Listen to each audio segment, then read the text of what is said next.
Alright, hello everybody. Welcome to a new streaming session. Today is a Friday. We're going to do our normal Civ Fridays event today, but we're not going to be continuing with Civ 4. We're going to be doing a new game today since we finished our Civ 4 game last week. We're going to be playing a game of Civ 6 today, and this is on the second expansion for Civ 6, Gathering Storm, which I have actually not played before. I have played quite a bit of Civ 6, but not either of the expansions, not Rise and Fall or Gathering Storm. Hi Trenla, good to have you here. So we're going to be starting a new game, and we're just going to basically see what happens. I am titling this The Museums of Mansa Musa because I figured it would be entertaining to play as Mansa Musa and try to go for a cultural victory. We probably won't actually use that many museums because they're not the best way to get a cultural victory in Civ 6, but we'll probably use some of them, and I wanted the alliteration for the naming theme. Alright, so with no further ado, why don't we go ahead and get started here. So, alright, advanced setup. Alright, so there are quite a few leaders in Civ 6 now that they've done 2 expansions. You can see there's a lot of them listed here, including Eleanor of Aquitaine listed twice. Yeah, thanks, but I'm not interested in advertising. It's not a money-making venture, but I do appreciate that. So we're going to go with Mansa Musa here. Let's just talk quickly about what his abilities are. He is one of the new leaders in the second expansion in Gathering Storm. So his own ability, separate from his Civ, is international trade routes gain +1 gold for every flat desert tile in the origin city, and +1 trade capacity every time you enter a golden age. So that's pretty darn good if you have like one city that's heavy on desert. So if you have like a Petra city that has a lot of desert tiles, you can in theory get a ton of gold from, yeah, it's probably a bot. You can get in theory a ton of gold on your international trade routes from that one city. Like, you know, if you have 7 or 8 desert tiles, that's an awful lot of money. But it is pretty situational. You could also have no territory where this is useful at all. Mansa Musa's real advantage is his commercial district. That's the real reason why you play Mansa Musa. And welcome Racing and Chevalier Malfet. His real advantage is his commercial district. Any unique district's good in Civ 6 because they're half price as compared to any of the other districts. So his unique district is the commercial district, Suguba. It's half price, which is the main benefit, but in addition to that, you also get units, buildings, and districts 20% cheaper to purchase with Gold and Faith. And then it basically has the standard commercial district adjacency bonuses, but it also gets +2 gold for being next to holy sites. That's the only new thing there. The +2 gold bonus from being next to a river and +1 gold bonus for every 2 adjacent districts. That's just standard for a commercial district. So you get an adjacency bonus if you put it next to a holy site. That's the unique part of that.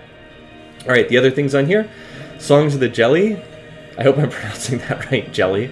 So city centers gain +1 faith and +1 food for every adjacent desert and desert hill tile, which is kind of interesting. Desert and desert hill tiles are pretty bad, but for Mansa Musa, any of them next to his city center tile produce extra gold and extra faith. So that's kind of nice. It helps redeem tiles that are otherwise pretty bad. It also would be useful if my very first city, my capital, has at least 1 desert tile to get the +1 faith, so I don't have to run the God King policy to get a Pantheon. Here's the more consequential part. Mines receive -1 production and +4 gold. May purchase commercial hub district bonus buildings with faith, -30% production towards constructing buildings or training units. Alright, so there's a lot there.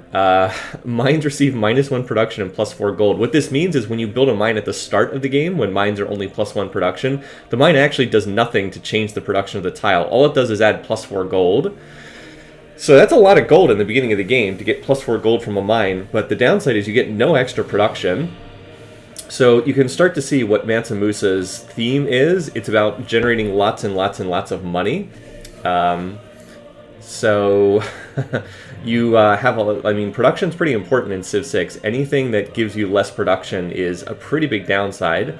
The trade-off is you get a lot of gold. So to answer your question, Trenlow, you have to buy things right, as Chevalier just said. That's the idea, is he's about spending gold to buy things.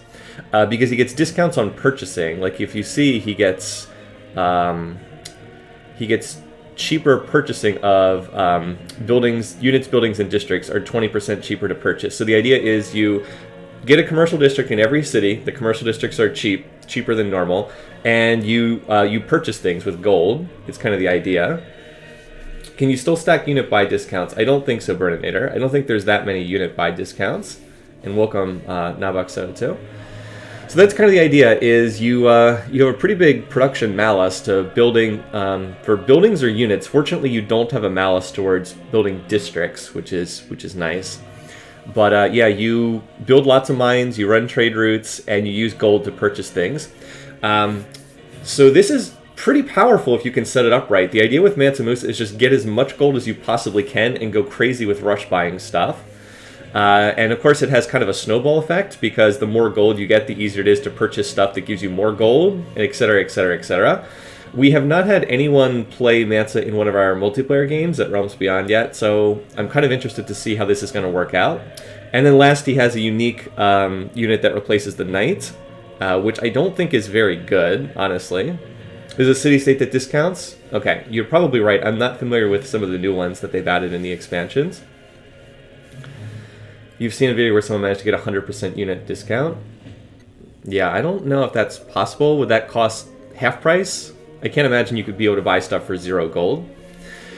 Well, there was actually a new patch release for Gathering Storm just this week as I'm recording this video, and one of the things that it added was the chance to change your team color. So you have a couple different color options for your Civ. I'm actually going to pick this one because it's closest to Mansa Musa in Civ 4. He's got that like light brown color, so we're going to go ahead and use that. Alright, so we're going to go ahead and get the settings. I actually put them down underneath the video here. Let's see, so each era, city-states. Oh, so another new thing is this is really the theme of the expansion, is they have these natural disasters. I'm going to leave it at the default setting of 2. I'm not sure I want to turn it up to 4 and see exactly what happens. So this is new in the patch, is now you get this pop-up menu for different menus where it gives you kind of a overview of what the different map scripts look like. I am going to use a 7 Seas map for this game. It is a map script that is new to Gathering Storm. I think so. Might have been in Rise and Fall, but I think it's new for Gathering Storm. I've taken some looks at this map. It generates pretty interesting looking maps. Several large bodies of water surrounded by land. So we're going to go ahead and pick this. And small map size. I don't want to go any larger than small. It just the games start to get too tedious. Resources, standard's good. World Age, I always pick new because you basically I feel like the default map does not produce enough hills. So I always pick new maps. If you pick old, the map is very, very flat. And it's just hard to generate production. Yeah, Scallywags of the Sea are we. Standard is fine. I'm going to go with a hot map here, just because Mansa Musa stuff is, a lot of it's tied to desert, so having some more desert would be nice. And then standard's fine there. So this should be everything we need. No duplicate civs, no duplicate leaders. I am leaving barbarians on. Civ 6 plays pretty differently if you turn off barbarians, because then you can just go like build or start. Whereas you don't really want to go build or start it because of the barbarians otherwise.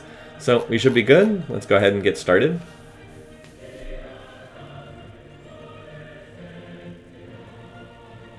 By the way, it's good to have all of you here. The reason why I'm streaming earlier is I actually have to go into work today, thus my work get up. So I can't stream as long as I normally would. To man taking his first upright steps, you have come far. Now begins your greatest quest. From this early cradle of civilization on towards the stars. Mansa Musa, great king of Mali, you are blessed with wealth beyond comprehension. Yet you remain uncorrupted. Raise your eyes from the marketplace to the heavens, and satisfy your heart's great yearning for peace. Protect the prosperity of your people, and history will write your name in golden letters. Alright, so there's the voiceover. Oh, good timing. One thing I want to mention, Mansa Musa is noticeably a bit chubbier in Civ 6 than he is in Civ 4. I don't know if there's a particular reason for that. I have no idea what the historical Mansa Musa looked like, since he lived in, I think around like the 7th or 8th century. I don't know the exact date, unfortunately.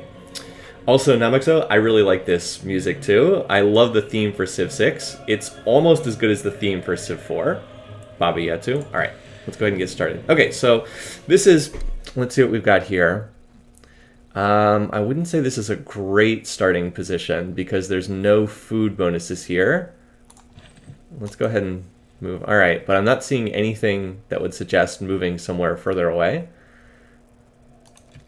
So we probably need to start here, although this is not a good start at all. The only good thing is I do have a desert tile, one desert tile next door. It's on a river at least, that's true. On a river is good. Honestly, some of this, and we're near the northern, at the northern edge of the map, by the way. Yeah, I just don't like this map, this start very much at all. There's not even a 4-yield tile in the immediate city center, so we'll probably need to purchase this tile ASAP. But I don't think that like moving a tile here is, that's not even a freshwater tile. So I don't think we have much of a choice. I think we basically have to found here, which kind of sucks, but I don't see much of an alternative. I guess I could found there, but oh well. Yeah, poor yields adjacent to this site. Okay, so Mansa lived later than I thought. Okay, I thought he was in an earlier period. Well, let's go ahead and found here. It'll just make the game a little bit more challenging. And we're going to need a name for our... Oh, okay. We were right off the coast anyway. So we're going to need a name for our city. Feel free to suggest one. And let's go ahead and get... I'm going to go ahead and select another warrior here to get started. So let's go ahead and look... Moneybags. That works. So this is how you change the name of a city. And unfortunately, you can only use uppercase letters in Civ 6. There's no lowercase and uppercase. All right, so let's look at the city. So here is our unique ability, +1 food, +1 faith. The +1 food helps a lot because we have such terrible natural production, or such terrible natural food. There's no 3 food tiles, and there's no 3 food tiles, and the only tile with 2 production is this one. So this is a pretty weak starting position here. All right, but that does help. And then as far as the production goes, is it showing the production malice here that we get minus? Where does it show the actual production per turn? Oh, here it is. Here it is. So we get 4 production, but we're not getting that production because we've got the minus 30% production. Now, where is it? Is it showing that anywhere? Like I'm trying to get a hover to show. Maybe it'll show next turn. Anyway, so we'll go ahead and get started. Oh, we need to research something. For this particular start, so our luxury tile is T, which requires irrigation. So that is needs a plantation to connect it. Well, the one thing that it does fit with our theme because we have 2 different resources here that produce extra gold, and so these are going to require mines to connect. We don't have anything that requires animal husbandry immediately, so we can skip animal husbandry. We probably do want mining. We need mining and irrigation are the things we need early on. I think I'm going to go with mining first. And as far as what tile we're working, we are working this tile, which is the best out of the tiles in the immediate city radius. We do get the 1 extra beaker, which is pretty significant. Yeah, need to farm something. There's literally nothing to farm. This is not a good capital, you guys. This is a pretty weak starting position. So, Rayson, this is a great question. What do you usually look for? So the most important things in the beginning of a game of Civ 6 is you want to try to get as much food and production as possible. And honestly, production is probably the most important thing. It takes a long time to build things in Civ 6, so maximizing production is really important. This is a bad starting position, so I can't really showcase that too much, but what you want is you want like 1 high food tile. Ideally, you'd have like a 3 food tile that you can farm and then turn into a 4 food tile, and then grow onto tiles that have high production. That's the most important early game thing. Now, oftentimes there's a question, do you want to go builder before settler or settler before builder? Our citizens have faith in your leadership. Tell me more. We are beginning to have faith. Great. I hope I can turn off those tips. So I can't really show that in this game, but ideally you would get some kind of high food and then grow onto tiles that have higher production. One of the things I'm going to want to do is purchase this tile if the tile picker is not going to grab it. Now the city is not... Okay. Oh, God. idiotic tile picker. One of the things I have hated about Civ 5 and Civ 6, the fact that you cannot tell the game what tile to pick. It is picking this tile next because it is a resource tile with the crabs, but this is a really bad tile, and this one is vastly superior. So I will probably purchase this tile as soon as I have the 50 gold to get over there. Also, I have no idea why controlling your cities requires 5 different submenus. So yeah, I would need 35 gold to purchase that, but that would at least give me a decent tile to grow onto. All right. So for the immediate future, we're just going to be exploring. Unfortunately, we don't have another source of culture, so it's going to be slow getting... Oh, well, we found another continent, apparently. So we picked up the boost for foreign trade.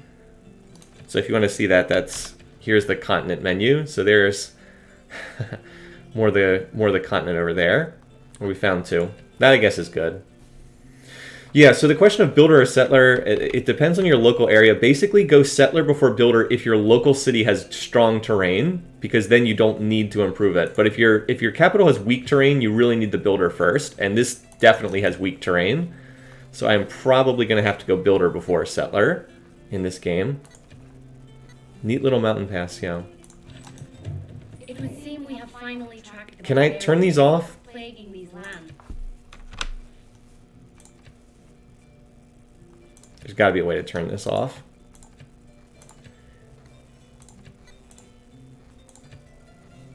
Show intro.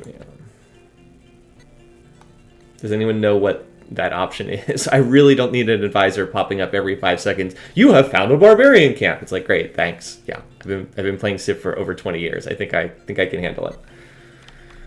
Yeah, you can zoom in if you want, but you can't zoom out further than this. In fact, the zoom options are somewhat limited in this game. All right, so because this barb camp is pretty close, I'm going to try to reduce the barb camp right away. Our city continues to prosper. Where are the... There has to be some way to turn this off. All right, so we have picked up a second tile. So the question is what tile to work. I guess that this is... No, you know what? Honestly, let's hold that tile. Let's go to the 2 production tile. I think I would rather have that. It will slow growth. But I think I would rather have the extra production. Oh, no, actually, no. It only makes 1 turn's difference on the warrior. All right, so we'll keep growing then. We almost have enough gold to purchase that tile.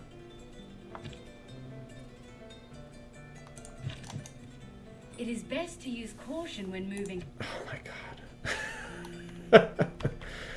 All right, well. Who deserves more credit? All right, so we picked up mining. We've also picked up this tile here. And we will need to go pottery irrigation, but unfortunately we can't really get the boost for irrigation. We might just need to research it without it, though. We'll see. All right, so we should have odds here. Or actually, technically we don't have odds here. The difference is, though, that barbarian units can't heal, so I can defeat this unit by wearing it down over time. All right, that was a good combat roll, actually. We got even damage. I actually won that, even though I had a slight disadvantage in combat. You can turn off in options. Thank you. Do you know where in the options? I was just looking at it before. Advisor, here we go. Disabled. Thank you. Goodbye. I did click confirm.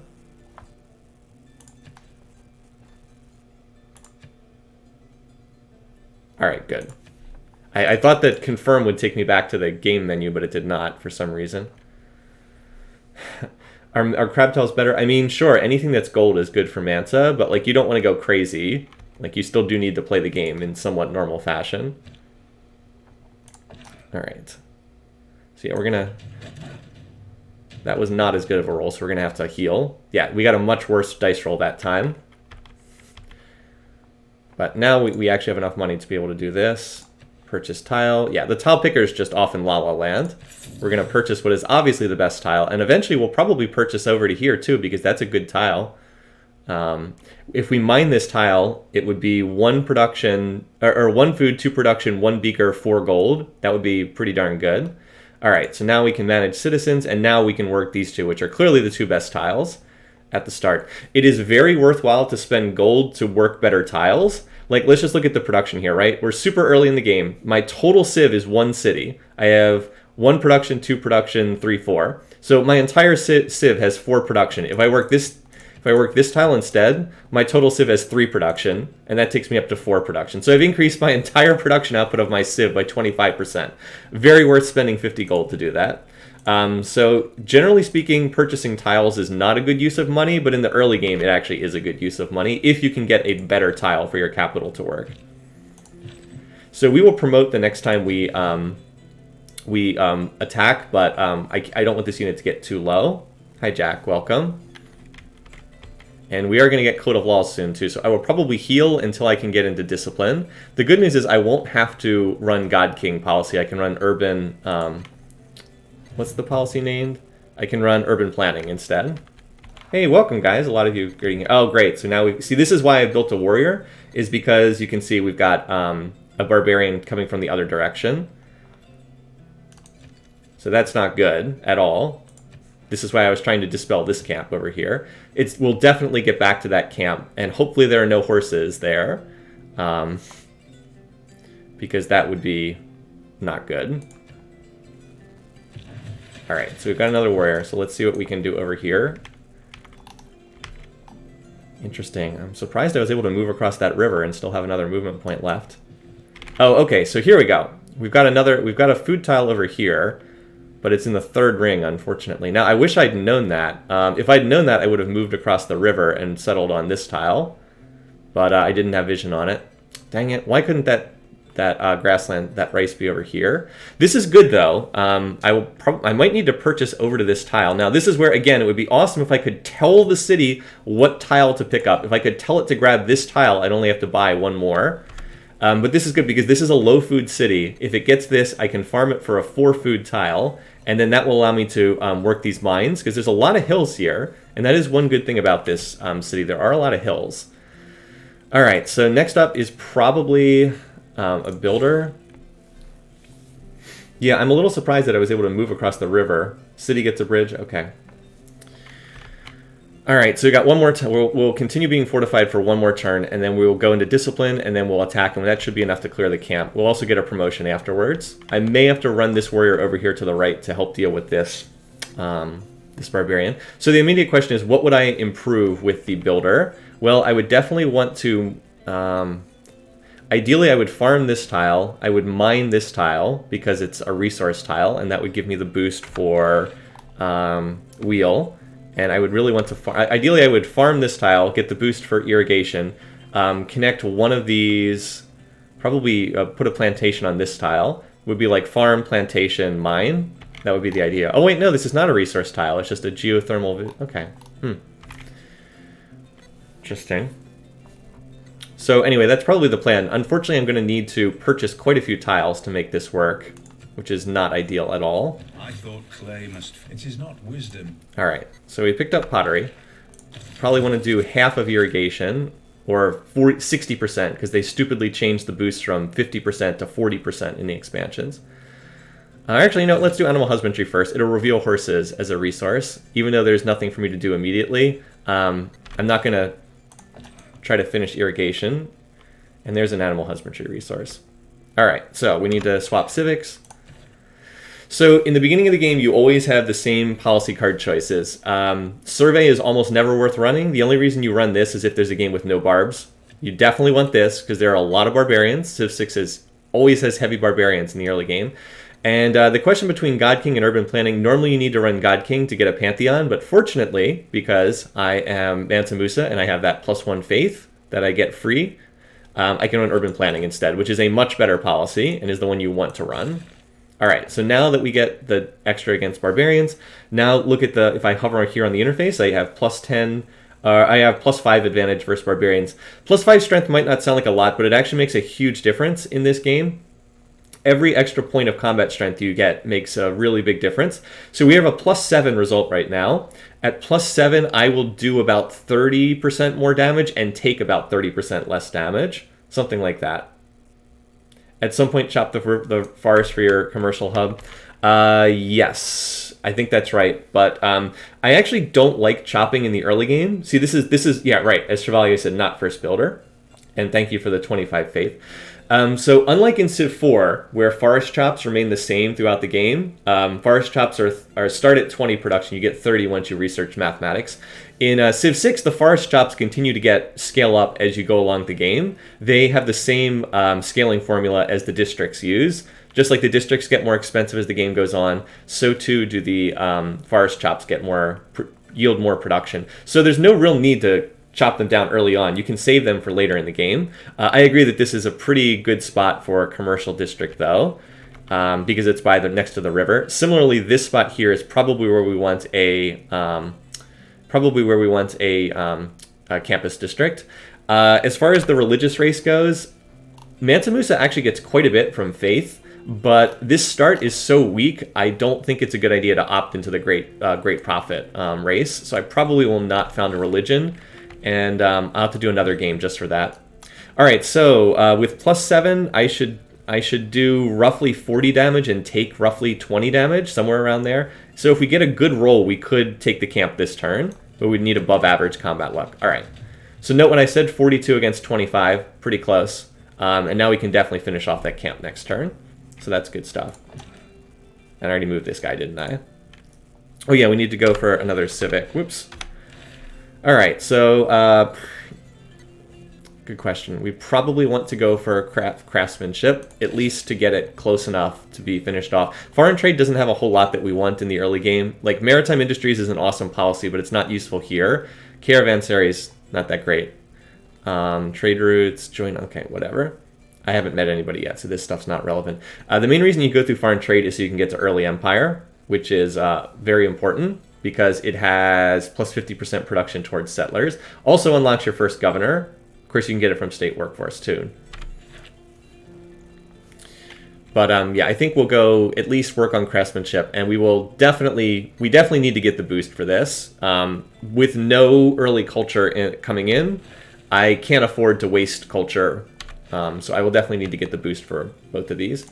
And moneybags, we have to keep watching and seeing what tile it's going to pick. It's still jumping around. Again, I just hate that this has never been fixed. I can't tell it what tile to pick, and it will not tell me what tile it's going to pick. It just jumps around from tile to tile.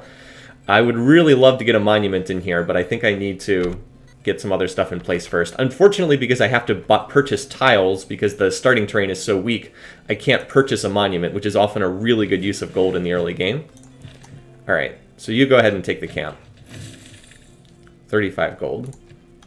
So we get the promotion.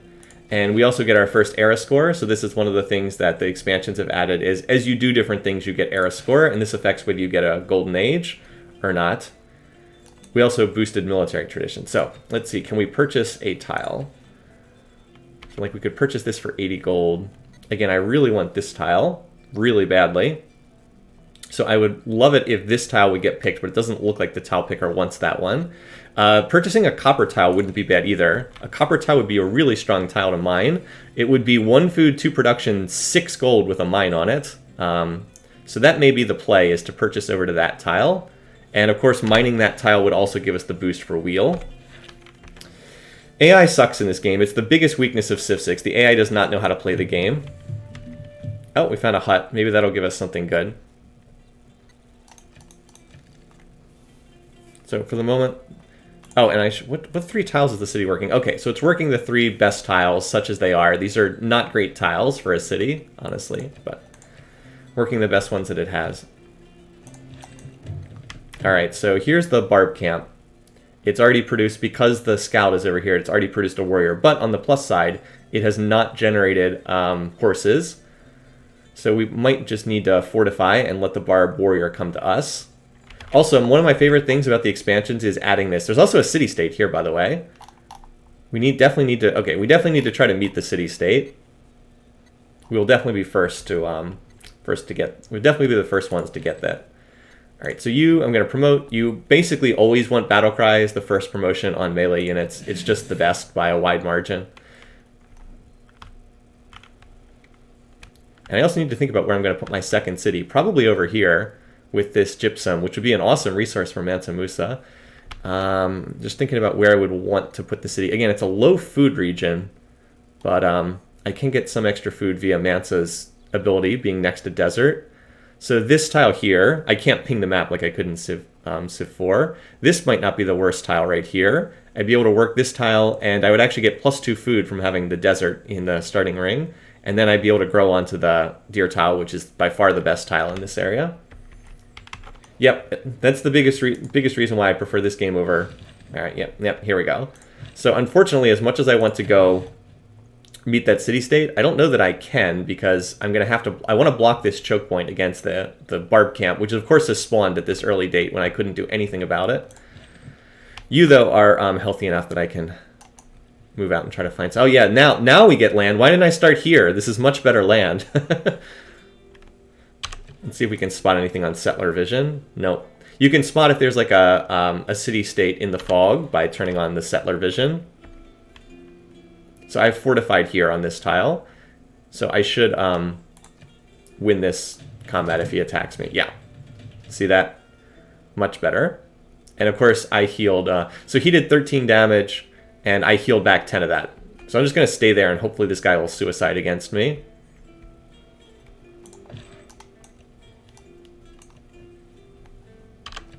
Nope, still no city-states yet. I know that there's one there, but I don't want to leave this choke point just yet. I really would like to clear the camp and get this tribal village. Anyway, so we are up to 83 gold. Let's see what tile... Alright, so the game is going to grab this tile, so I will probably purchase over to this tile.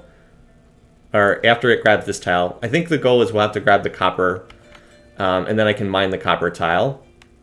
I guess I can technically mine this tile too. I might as well, right? It would add 4 gold to the tile. This is a hill, by the way. I might as well mine it. And then maybe I can keep the builder around to irrigate this tile. I mean, if I pick up 4 gold here and 4 gold here, well, no, that would be 6 gold. That would be plus 10 gold per turn. That would make it a lot easier to purchase over to that tile. And hopefully this will be grabbed by the tile picker sometime soon. Anyway, yeah, you just stay there. Oh, so we've met this is the Khmer leader? Yeah, Jay of Armin.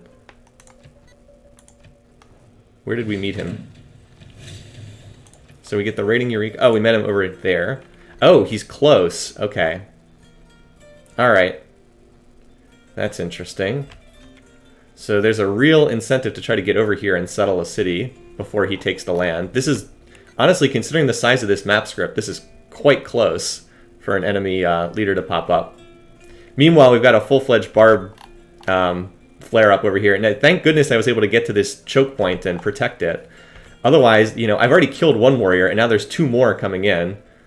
Thankfully, I've got this nice spot here, and I will be able to take the battle cry promotion after this turn, which will heal me and also give me plus 7 production, or plus 7 combat strength against them. Builders get 3 charges, yes. Alright, so we met him, plus 1 era score, and we got the boost for writing. Alright, so let's talk to him. So he's going to dislike us because this is... Here, watch. If I check out the relations, note the -3, that's because of the difficulty. On the higher difficulties, they always dislike you immediately. So I'm going to send the delegation... Well, actually, I do want to send the delegation, but I want to purchase the tile first before I discover... See how I'm about to discover attack? I want to purchase the tile before that happens. So I do want to... there we go. I do want to send him a delegation, but I want to pick up this tile first. So now I can work this tile, and this is a better tile to work than that tile. 1, 2, 3, or 1, 2, 2 on the yield is better than 2, 1. It slows down growth slightly, but the extra gold is worthwhile. And I'm going to move the builder to mine this tile. I'll probably keep the builder around to farm this. I might even have the builder run over here and meet the city-state, since I don't have another unit to do that at the moment. Alright, yeah. And you don't really want to get into a fight with the AI early on if you can avoid it. Just not a good idea. So here's the thing about I generally prefer the builders of Civ 4 to the workers of Civ 4 to the builders in Civ 6. Also, we have not found any horse resources, unfortunately, which is too bad. Oh wait, there's one. Okay. All right, well, it would be... Geez, that spot just got a lot stronger. Okay. So maybe if... So I think what would be ideal would be to get a city over here and then backfill to this spot. I don't know if that'll be possible, though. But I think that would be the ideal scenario. All right, so you... Wait, shouldn't you have... How much XP do you have? You should have enough for a promotion now. Where can I see... Oh, he only has 12 XP. Okay, never mind. Well, he should still be able to kill these units and then promote. I thought he would get enough XP. I guess that's right. You get less when you defend than when you attack. That's right. Okay.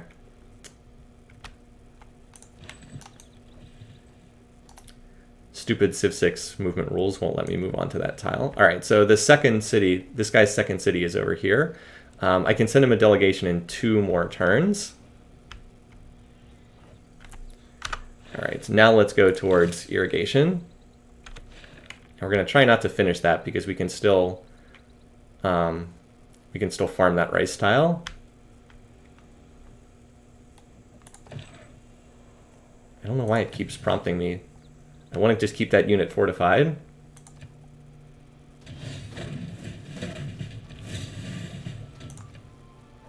All right, so now we'll promote Battle Cry. And we're going to have to go out to this Slinger next. Again, this guy is literally just keeping the barbs from overrunning my Civ. I've already killed... Oh, we got the boost for bronze working because that's kill 3 barb units. Yeah, so his second city's over here. And there's another horse resource. See how much better the terrain is over here? Like, with these horse resources. Again, this is a really crummy capital. I have to make that clear. At least we're going to get the builder out finally and can start a settler.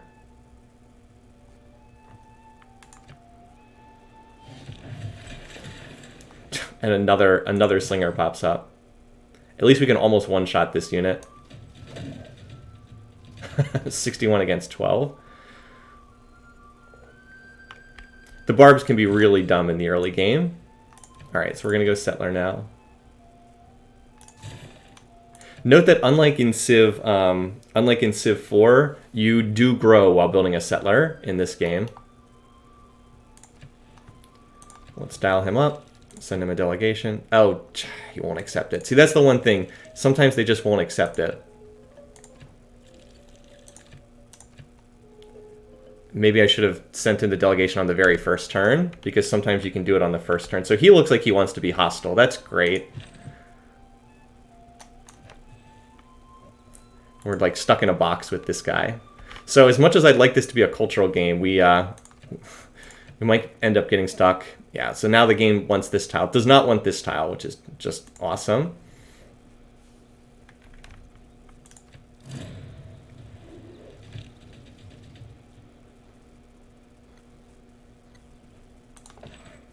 So I don't want to attack onto this tile because then the other slinger can bombard me. So I'm going to move here, and then that guy will move up, and then I'll kill him.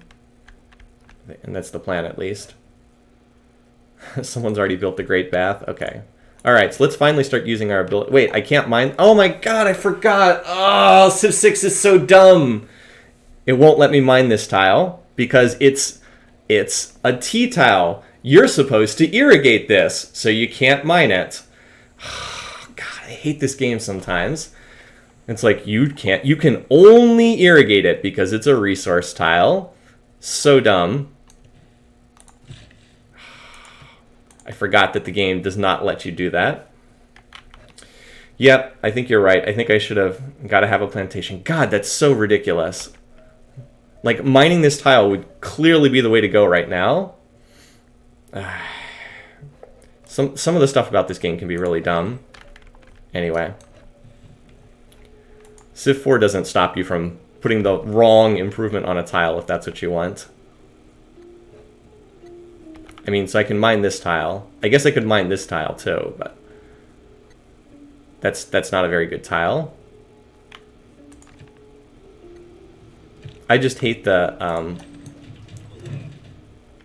oh geez, God. Also, look at the barbarians. Look at how stupid this is. I have killed 4 barb units at this camp, and it's still produced 2 more.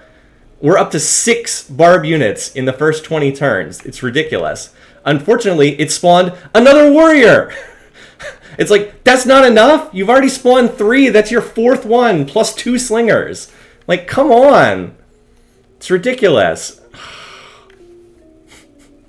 So I'm going to have to retreat back to the capital at this point. Like, it's just too many units this early in the game. There was absolutely no way to get over to this camp. Like, I literally killed a camp on the other side of the map already. Like, even with really good positioning... even with really good positioning, I can't do anything about it. Infinite barb spawn. I mean, this, like, you shouldn't have this many barb units this early in the game. Like, there's just not much you can do about it. Well... I mean, we'll see, but all I can do at this point is just retreat back and hope to heal.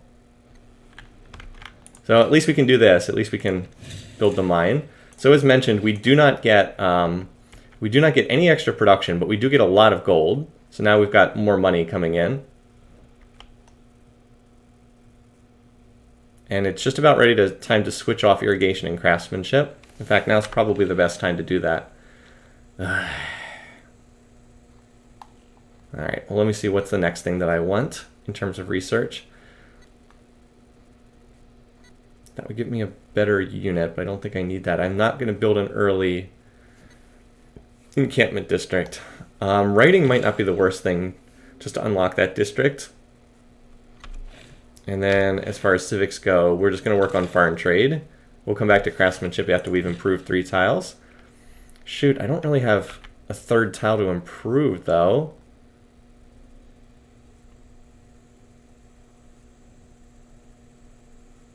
I don't really have a 3rd tile to improve. Like, I want to plantation this. Well, I think the solution is I need to purchase over to this tile, unfortunately. Which I really don't want to do, but I don't think at least I have a lot of gold coming in. Or you know what I could do? I could improve this tile. But no, I don't. I suppose I could get this, but... So a rough start here. Not good goal, not good terrain at the start, and game's not being very helpful. Yeah, I think I have to get over to this tile. Oops, I thought that unit had moved. Right, you don't want to unlock districts before you're ready to build them. That's true.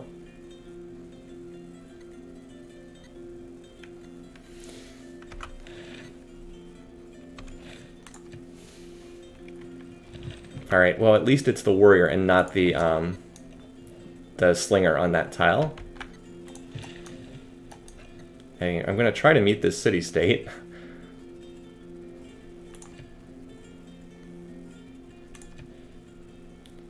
All right, 80. Well, at least we can get that in 8 turns. See, I need to farm this because I need to boost irrigation to completion. That's why it's so important I farm that tile. And I also do need a high food tile anyway. Well, we've got a hut here. Let's hope something good comes out of it. Oh, we get the boost for... state workforce. That's a really good boost. Like, that's really, really good because I am not going to get a specialty district. That was worth, like, 10 turns worth of culture. More than that, actually. So that was quite good.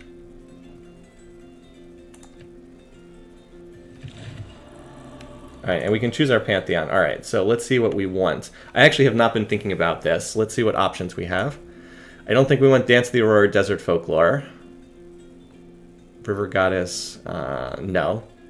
We're not going to be building wonders early on. Divine Spark, no. Lady of the Reed and Marshes can be good if you have a good start. I've gotten good results out of this before. Marsh, Oasis, Desert, I'm not sure that I have enough Marsh, Oasis, or Desert floodplains, though. God of the Open Sky is fantastic, but do I have any pastures to make use of it? Not really. Religious settlements? What's religious settlements? That must be a new one.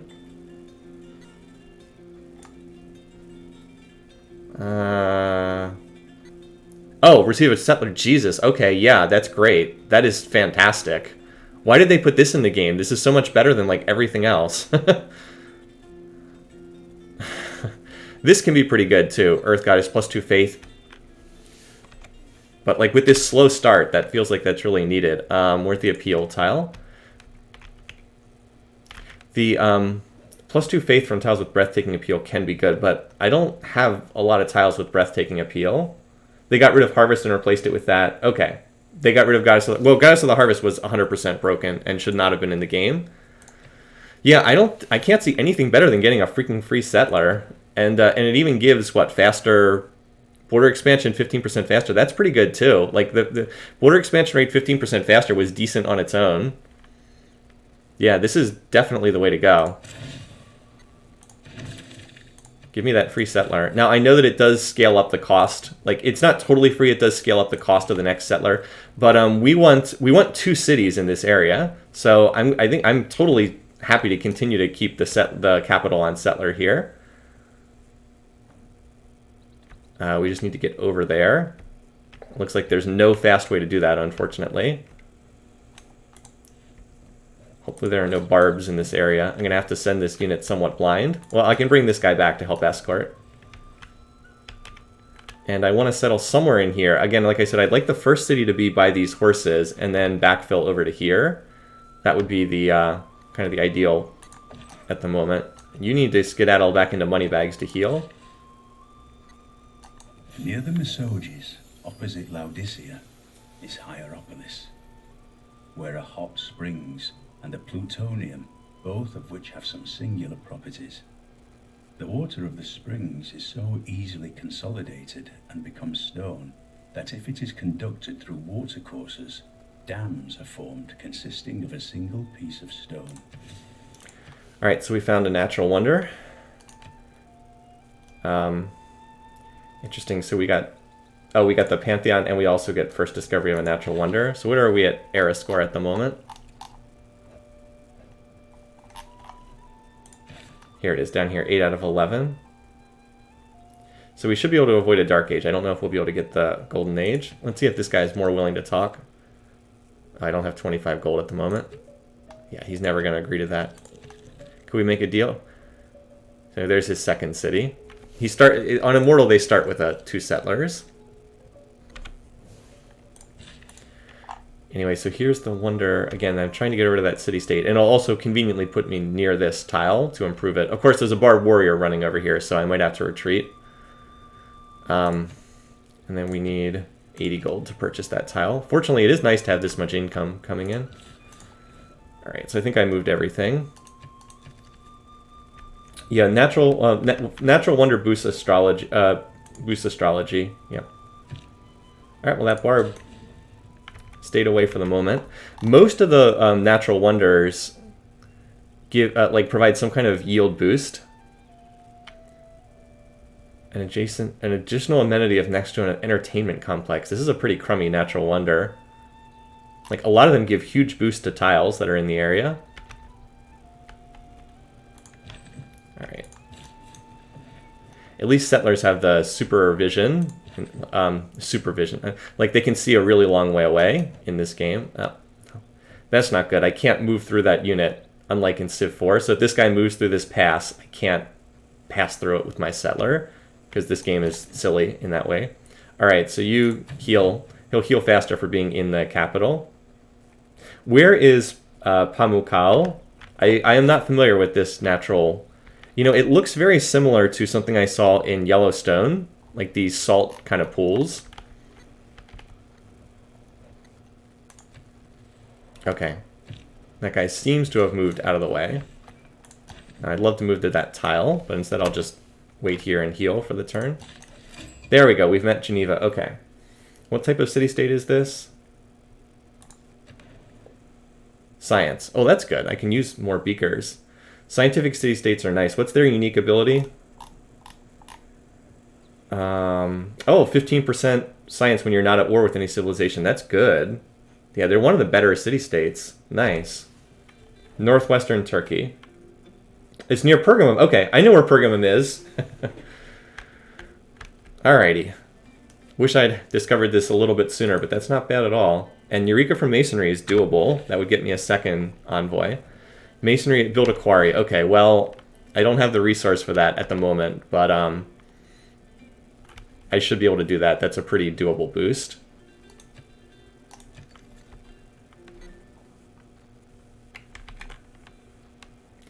I might toss down a campus district on this tile, just because I believe that you get a bonus for being next to geothermal tiles. I could be wrong from campuses. Or I could put a campus on this tile. In fact, this is probably a better spot. It's next to the mountain, and it would also be next to the commercial district later on.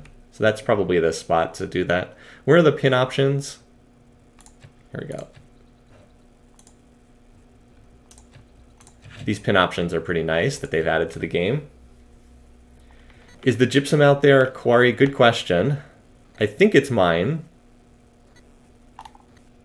It doesn't say. I think it's a mine, but I could be wrong.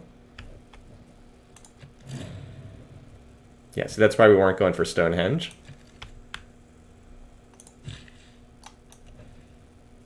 All right, that's a hill, right? Yeah, okay. So you're just going to hang out here for the 3 turns needed to purchase up to that. All right, excellent. And now I can stand here and I can block this stupid warrior from stopping my settler. We should probably start thinking about what tile we specifically want. I think, see, I want to get these 2 horses, really important. So maybe this tile here, because this would get this horse in first ring, and then that would be in second ring, and that would also be in second ring. So yeah, probably this tile here would be a good one. And then and it's also in a highly defensive position. Look how it's on this side of the river. Yep, so I think this tile, and then I can 1, 2, 3, 4, and then there's room to put another city on this tile. Let me go ahead and pin that, just while I'm thinking about it. How do I say this one?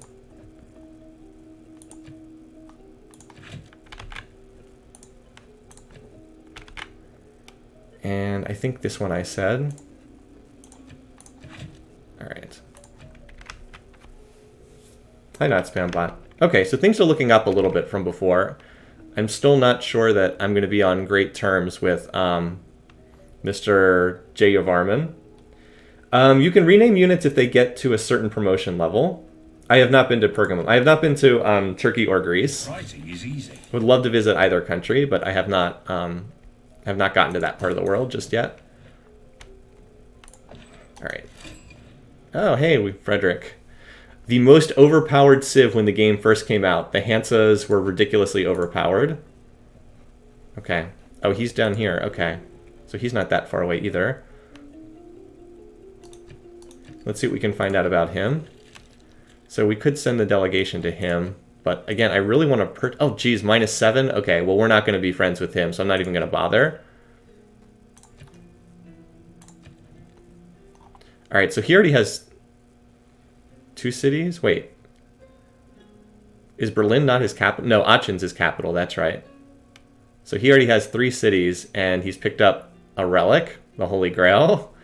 Okay. Yeah. The -7 is just like, all right, I'm not even going to bother. All right, let's see if we can put down the campus while it's still very cheap. Yeah, see some of these... Oh, okay. Never mind. This is... So apparently next to the geothermal vent is an even bigger... you get an even bigger boost. Okay. I don't know if that changes anything.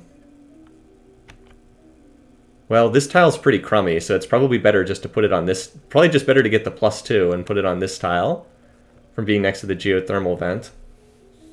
Go on a quest for the Holy Grail? Yeah. Yeah, probably just put it here. I don't see where else... I don't see why I would put it at +1 instead of +2. My understanding is some of the adjacency stuff is more important in this game than it is in... maybe we'll put like the government plaza on this tile, because that would be next to both the commercial here and the campus here. All right, so we're just going to toss this down. This will lock in the cost at 78, and then we'll go back. So let's get rid of that pin.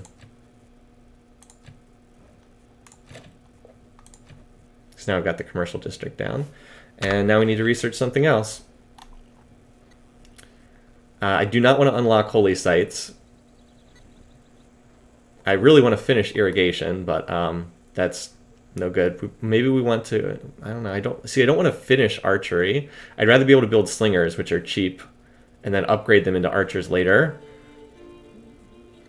Maybe we just do bronze working, because it would reveal iron. I know it would add a district, but I still think this is probably the way to go.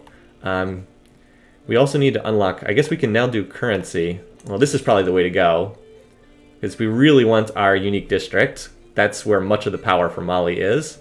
So we'll probably go towards that. And we'll have to get a trader out somehow.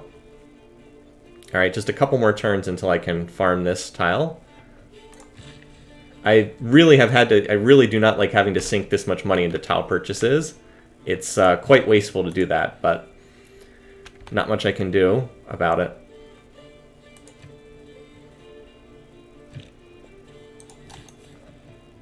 Again, this guy's just providing vision out in front of the settler. I guess he can go further up now that the settler's there. And I'm going to try to occupy that tile myself. Ah, crud. This is what I was worried about, this guy coming back. Alright. Fortunately, this guy's healed up enough that he's fine. Remember, he has +7 combat against... Actually, he has +12 against barbarians because he has Battlecry plus... I'm still running Discipline policy. So the question is, will I want to swap policies at some point soon? I think I'm pretty good with this for the moment. Oh, yeah, you better run.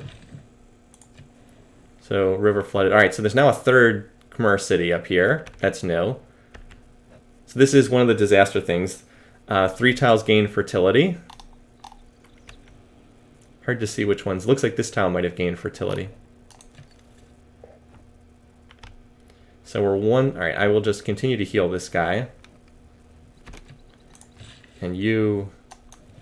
I can continue to hang out there. We'll be able to purchase that tile next turn.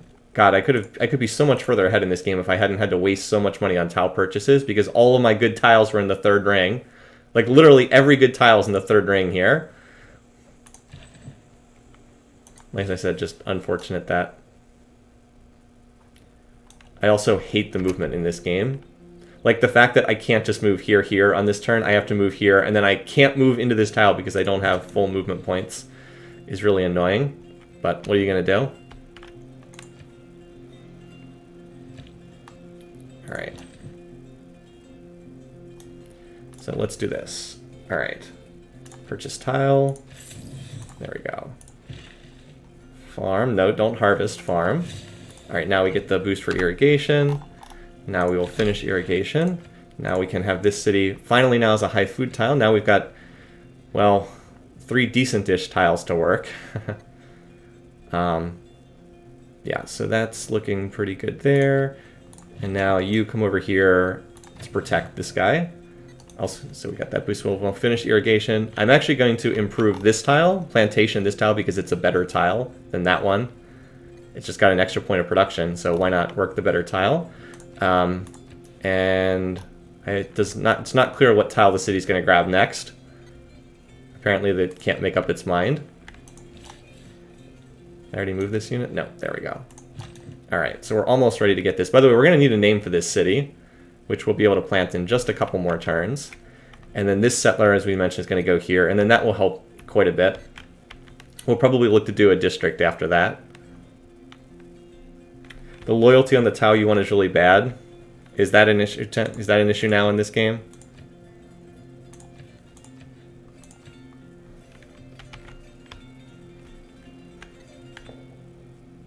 Which one of these shows the -20? Where am I seeing that? Click on the settler and you can see. Okay. Oh, okay. So, if there was a mechanic I could just 100% take out of Civ 6 in the expansions, it would be loyalty. It serves no purpose. It's just obnoxious. It's... yeah. So you guys are basically saying if I plant this city, then it's just going to rebel away from me. That's really dumb. Well, I appreciate that. I mean, really annoying. Like, what is the purpose of the loyalty mechanic? Why is that even in the game? It's just I don't get it. So that now I literally can't found a city over here without it flipping away from me. I just don't get it. Anyway, just seems silly that that's in the game. Well, I mean, it's like I like a lot of make land grabs harder. It's like, yeah, but land grabs are great. Like the reason why. Let's just back up and kind of do like big picture theory crafting. It's a good thing to have conflict between civs over land. Like that's what drives the gameplay. There's territory over here. We both want it. We have conflict over that land. That's a good thing. And if I can get a settler here before they can, they shouldn't be rewarded for it. You need a monument, a governor, maybe even a garrison unit plus policy card. All right, so I guess we have to settle here because we don't have enough loyalty to hold this spot for some ridiculous reason. I just...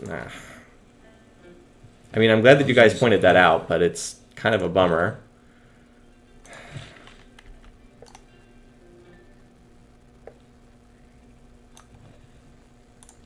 All right, now that this guy's healed, we can. Oh well, maybe we can't go after him because there's a slinger.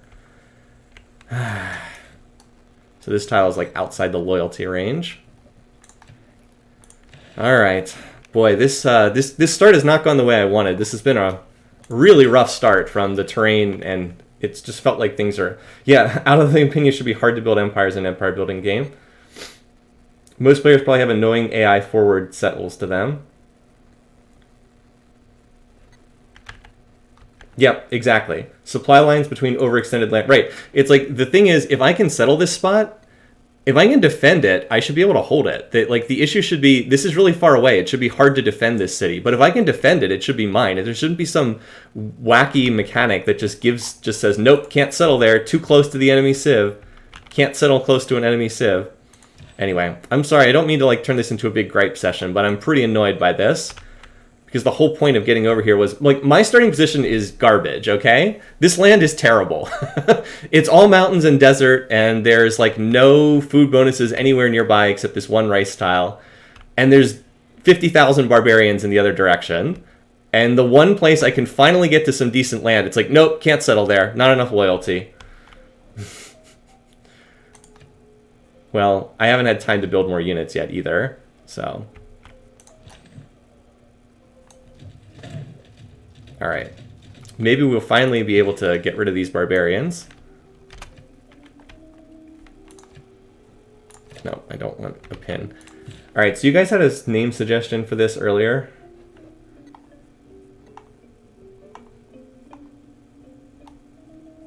Name the city Season 4 Game 6. No, we need a better name than that. You're just supposed to settle 4 to 5 tiles. Oh, that's money? Okay, dollar signs? Sure.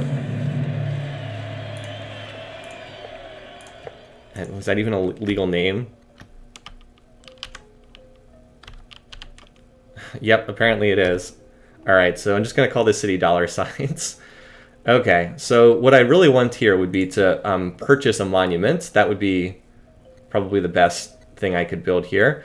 Commercial district, we'd love to put down. I don't have access to commercial districts yet, though. So, but I'm not going to have the money to purchase a monument here in the immediate future. So the question also is, and then I'm going to need someplace to send this settler. Like, where exactly do I send this settler? Can I build traders yet? No. See, I need to unlock traders. That wouldn't be a bad thing to... What actually unlocks trade? Oh, it's foreign... Okay, foreign trade's going to unlock traders. Might have this city just build the trader, honestly, even though it would take a while, just because I'd like to purchase the monument here. I don't know if loyalty pressure is buffed on high-end difficulties. I also need to think about if I want to do a policy swap. Probably not, because the only thing I'm going to unlock is caravansaries and maritime industries, so probably not. Oh, you might be able to settle as the city produces more loyalty. Okay, well, I mean, I'm assuming it might be grabbed by the AI by that point. We'll see. So at least we avoid a dark age.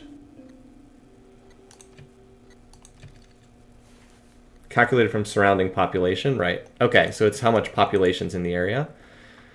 All right. Or do I want to build her here?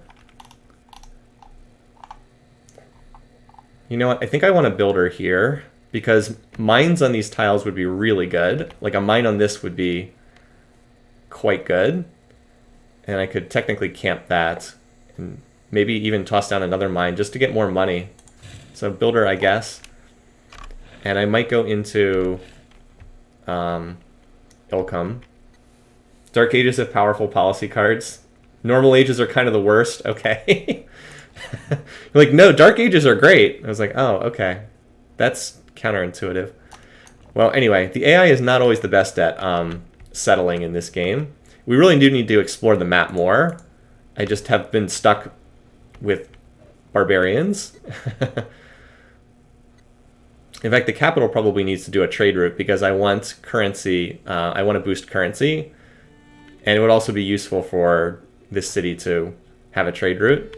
So probably do the trader as soon as this settler finishes.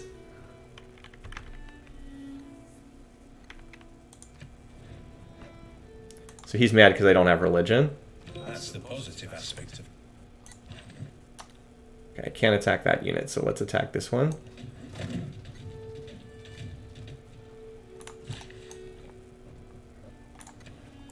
Alright, so I want to finish craftsmanship.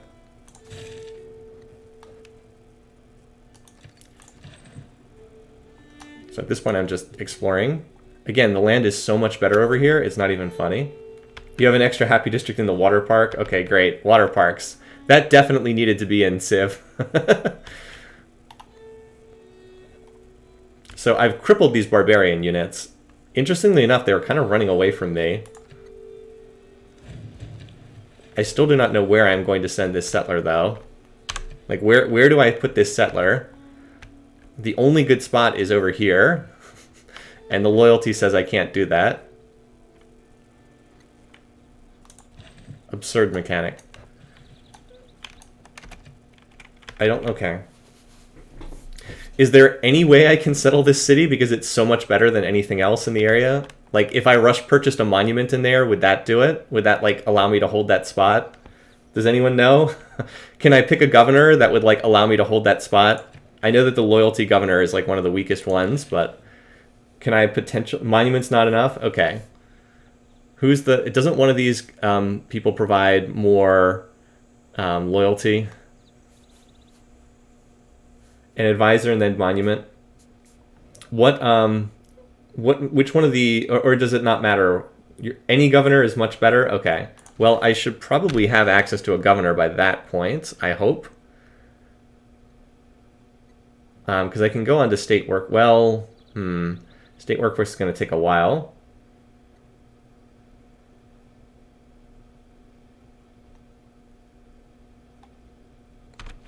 And more pop in the neighboring city.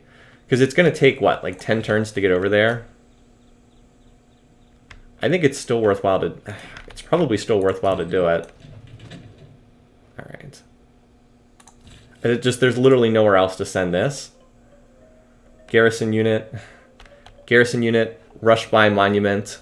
I should be able to rush by the monument. I guess we have to try. We will have more pop from this city, which is growing. I don't see any other way to do this. Alright, I should be able to kill this guy before you can pillage anything. Alright, there we go. So we get the boost for craftsmanship. As I said, I want a trader. I think Ilkham... I think urban planning is still better than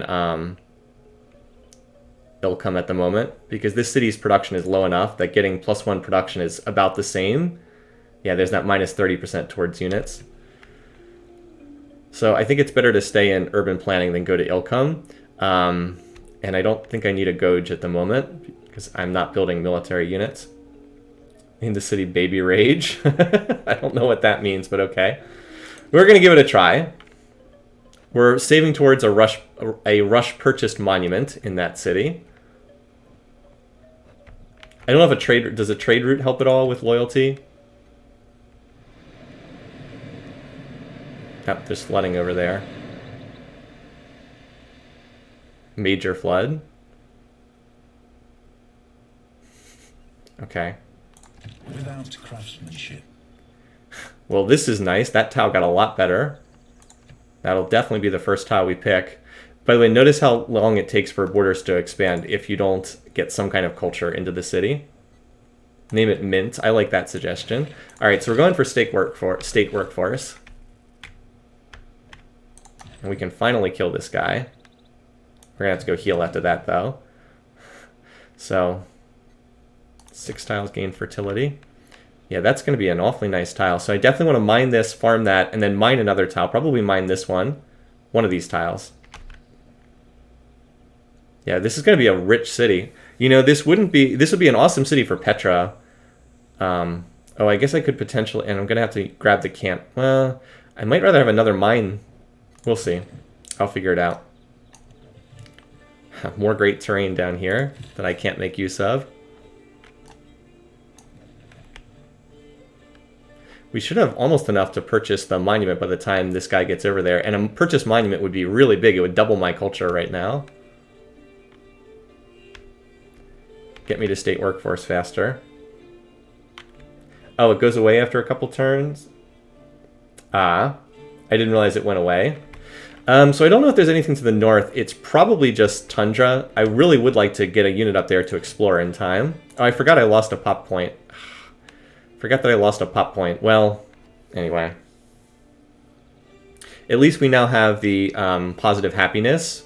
So we get the +1 amenity. From the amenity, we now get extra happiness. And we get extra gold from that tile. At least I don't have any housing. So food, let me kind of back up to a bigger picture issue. Oh, the flood goes away, not the boosted yield. Okay. So in Civ 4, food is everything. Like, food gives you more pop. Food fuels your whipping cycles with Slavery Civic. Food is the big deal. In Civ 6, food is not as important, with the one exception of the early game. The early game, it is important because you need it to grow to the housing cap. And so, like, having this 1/4 food tile is really big, which I'm going to grow onto next turn. So also getting that boost for state workforce really did help. All right, so we are working that. 10 turns to growth. Only 5 turns to the trader, though. That's pretty good. The trader will also help just by running a trade route through this mountainous area. Look how long, it's taking forever to walk through here. Just running a trade route is definitely going to help in that regard. So I can get a road through here. Really wish this tile would be grabbed, but I need to save money for that monument purchase. All right, so you need to get back here and heal. We'll need to garrison this city, but I have a couple more turns until that happens. Oh, we met a city-state. They are militaristic. What's their unique ability? Cheaper to purchase for each encampment district building. We're probably not going to have a lot of encampment district buildings in this game.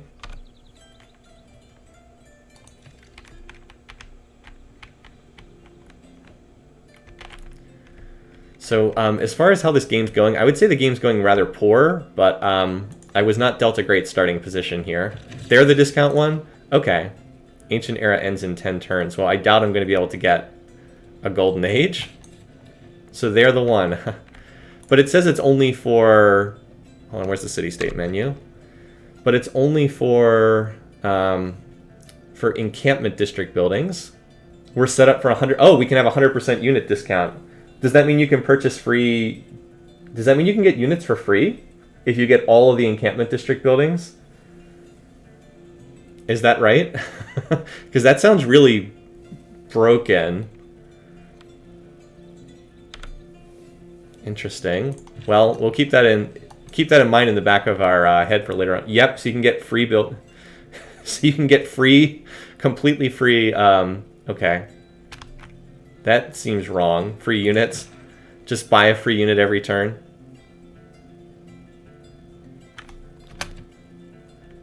It may have been patched.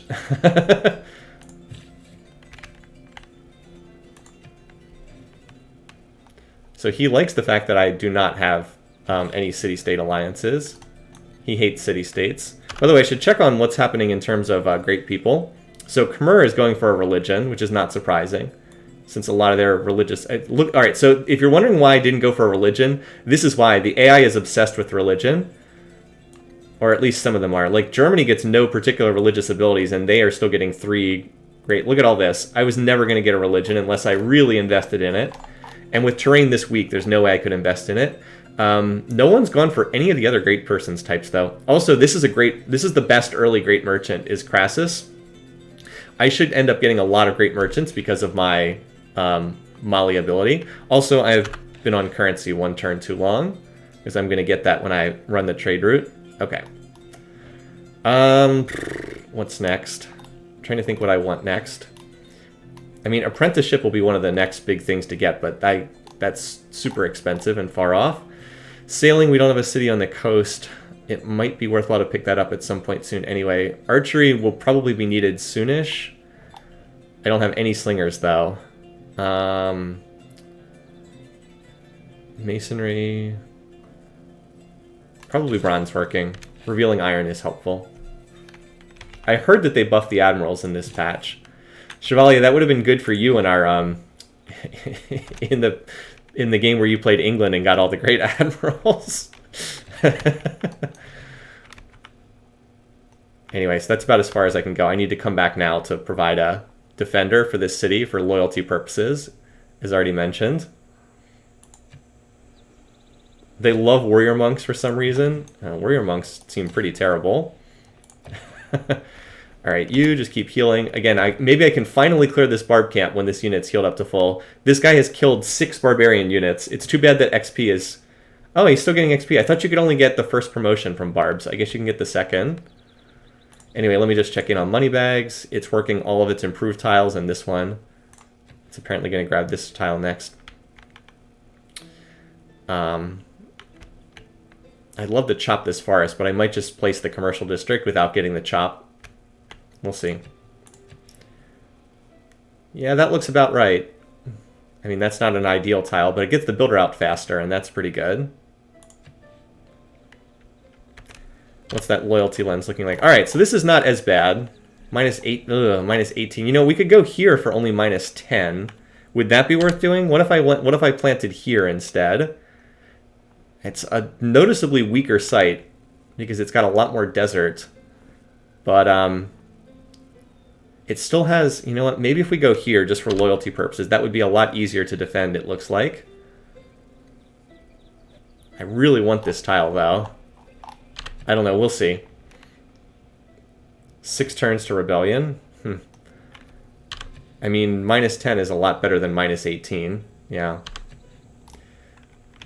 Let's see what it looks like when I get over here.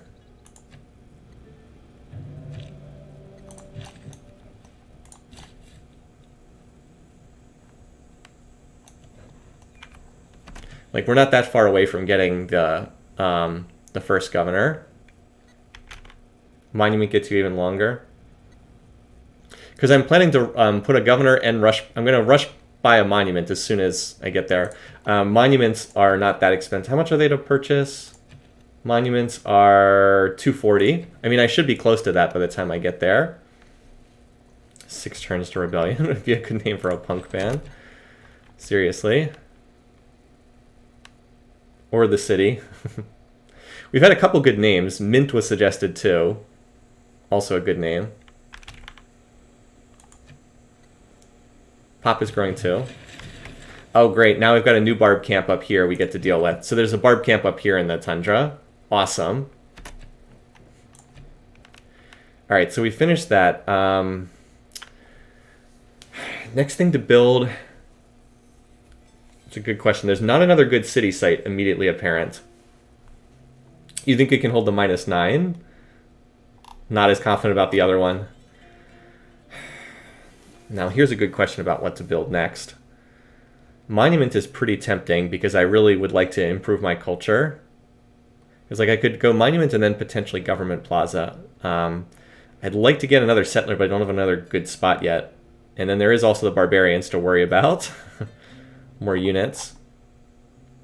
I'm not in a Gauge, though, so I don't really want to build military if I'm not in a Gauge policy for the plus 50%. So it's not a good time to do that. You could ask about improving, could ask for more tiles with the builder, but I don't really have more tiles to work for a builder just yet. Campus would be good long term, but I think where science is actually okay because we met the city-state. We don't need housing. I think monument's the best option here at the moment. You need to go here.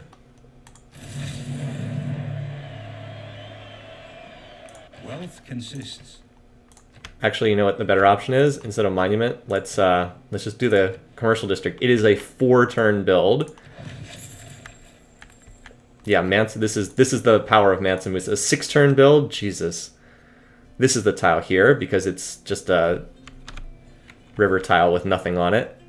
Yeah, that's definitely the way. Definitely the right tile there. Okay. Yeah, this is the power of Mansa Musa, is those commercial districts. Those cheap commercial districts. We're going to go builder and then straight onto the commercial district there. And then we're going to be rolling in the money. What we really need to find is a commercial city-state to boost all of our commercial districts. So that's down to minus 16. So we can move on to this tile and then pick where to go. Yeah, unique districts are like the best thing. Any unique district is good. All right, now back to bronze working. They're just so freaking cheap. God, that spot is so much better than that spot. Hopefully we can get one of them. All right, Hanging Garden's gone.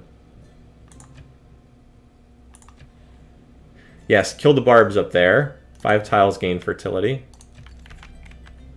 So you're going to need to go deal with these barbs, I think. Even though I want to go clear this camp. And then next time we get when we get the stake workforce, I think I need to flip into a Gouge and train some units. Just get some units to go explore, fog bust. Because like this guy's going to have to go deal with the barbs. All right, so we can move down here. I mean, we got our choice of both of these. It's like this tile, unfortunately, just has a lot of desert stuff in the area. I really, really wish I could get Petra in this city, too. This would be a really good Petra city. And it actually has enough production. I might make a run at it. Even though on a higher difficulty like this, it can be tricky. At least I can unlock the boost for math pretty easily. 3 different specialty districts, campus plus commercial district, and then the government plaza can be the 3rd one. And of course, I also need to expand too. I mean, we're close to turn 50, and I still only have. I'm going to have 3 cities on turn 50, which is not great. Oh, look at this guy. He is apparently he likes me. Why does he like me so much? Ah, staying away from city-states. Great. Well, let's declare a friendship. Yay! I will send a delegation, but again, I need to rush by a monument immediately. I guess it has to be this spot, even though I don't want it to be. I think the loyalty penalty is just too great on that tile, sadly. But I think that's what it's got to be. You think the governor... So those of you who have played Gathering Storm, how much is the loyalty bonus from the governor? Because I will get the governor shortly. But remember, the governor does need 5 turns to establish in the city. Remember that. Yes, you are welcome. Keep improving those relations. So we'll go here. That allows me to... +5 from 1 gives +8. Okay. I think it does have to be this spot. I think it's too risky. And this is not a terrible spot. We're going to buy a monument immediately, and so that will quickly grab these tiles. So loyalty comes right away. Oh, okay, loyalty comes right away. All right. Well, how much is the monument? Do you guys know how much the monument is?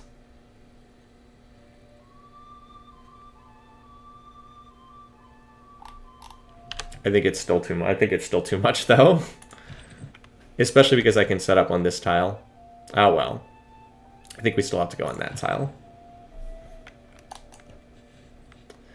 Much as I would like, much as I would prefer it, I think I still have to go to that spot. 1 or 2, yeah. Okay, so we're going to have a hard enough time holding this spot, so we have to go there. So Germany's founded the first religion. All right. Oh, there's iron here. Excellent. This spot just got better. So we really need to farm that tile, but we're going to... which one of these tiles do I want to work? So we're going to mine this one, mine this, and and farm. Great. This is really good. Now we'll get iron coming in, which we'll need later on if we want to upgrade warriors. Storm Peter's out.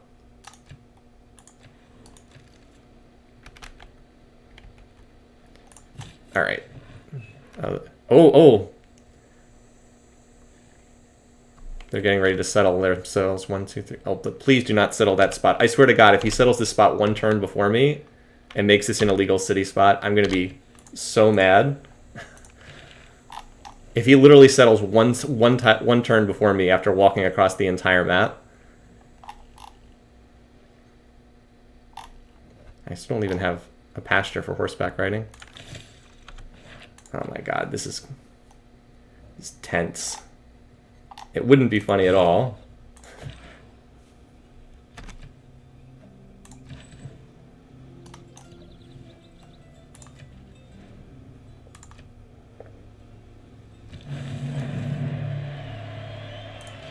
Okay. Oh my God. Are you kidding me? Are you freaking kidding me? This game. What is with this game? Oh my God.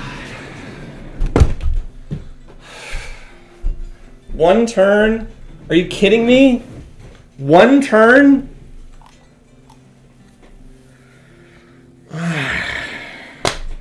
I walk across the entire map and he gets to the spot by one turn. One freaking turn. And now the loyalty penalty is so severe I can't settle down here. Are you kidding me? This is ridiculous. And again, I had a settler there. I got to the spot first. Freaking loyalty doesn't let me settle it. So I have to go here first. And then when I bring my second settler over...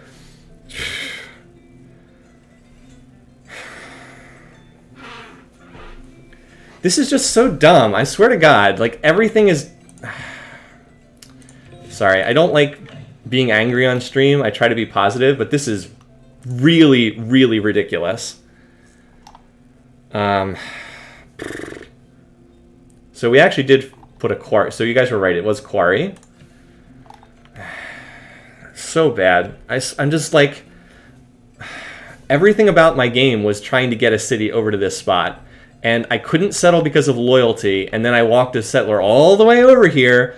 And by one turn, I'm not able to settle there.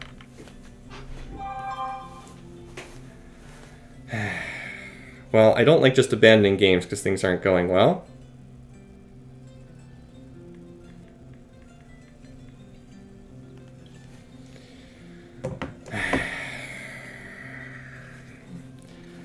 I literally don't know what to do with this settler now. Civ 6 is not terrible, but this is... I mean, the map is just not giving me any options here. I can't settle here because there's 10,000 barbarians. The north is a wasteland. I couldn't settle here because of loyalty, and now I can't settle here because of loyalty. This is just really rough. Like, I really need just a third city over here. Like, the coast is useless desert. The north is tundra. Barbarians are everywhere over here. I mean, again, I've killed 7 barbarians over here. There's been absolutely no chance to get a city over here. But I guess that's part of the challenge, is trying to play a map that's not going well. But Jesus Christ, the game is just really, really making it hard to do anything. I am not sure where this settler can go because this is literally just desert. This is useless. This would make a great city, but the loyalty penalty is so high I can't settle here. And then there's a tundra spot here, and then there's this spot, which would take 20 turns to walk over there. I literally don't know what to do at this point. Like, the game is basically over. I legitimately do not know how to play out of this position from losing that. I don't know. I got nothing at this point. This is a really, really bad map. So, yeah, if I can't get, if I can't even get 3 cities on the map, I don't think I can play out of this spot. Anyway. I don't like abandoning games, but I don't see any way out of this. I don't see any way to play out of this spot. -6 spot could build an no. That is a useless spot. All right, chat wants a reroll, so let's go ahead and do that. What I'm going to do is let's see what this map actually looked like if we're going to do a reroll. Oops, no. But ourselves. I was trying to click out of the pop-ups. All right, so here's the full map, by the way. So we're apparently, yeah, so look, there are vast swaths of the map that are completely unoccupied, but we appear to be in the one part of the map. Let me get off of a settler. We appear to be in the one part of the map where there's just nowhere to go. Well, I guess there's terrain here to the east. But we just were never able to clear this barb camp.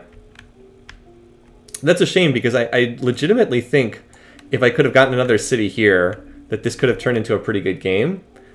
But like, this is a vastly better starting position. How about Germany? What did Germany get? Okay, Germany's starting position is a lot better too. Look at all that jungle to chop.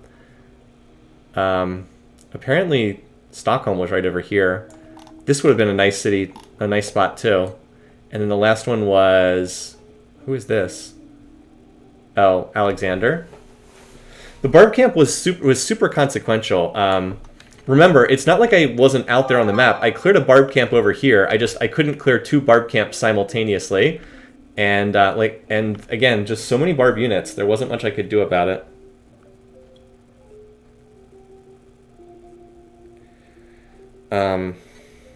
Liz is asking me about potential Halloween costumes. Let's talk tonight.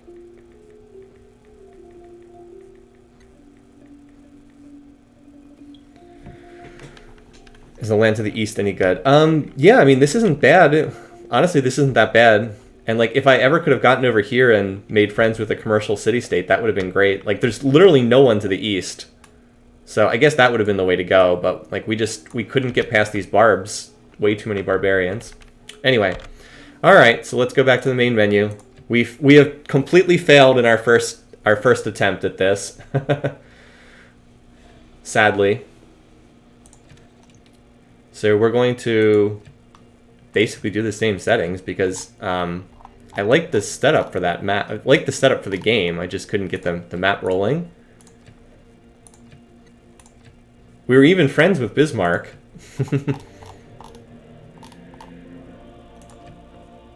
This is where the AI is like, gee, I wish we could quit out of the game when the player beats up on us. All right, so this is the same setup as before. Take 2. You can't pink dot in Civ 6. I mean, you could, but not anymore, apparently. Loyalty as a mechanic, I would literally just take out of the game.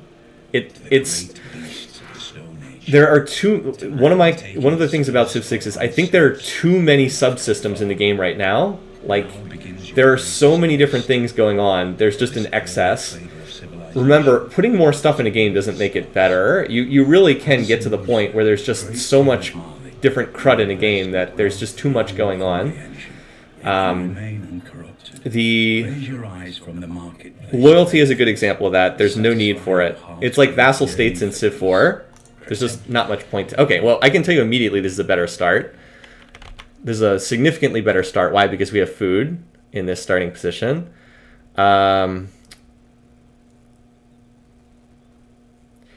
I think the way to go is to move 1 tile west onto this tile here, because I don't want to lose this tile.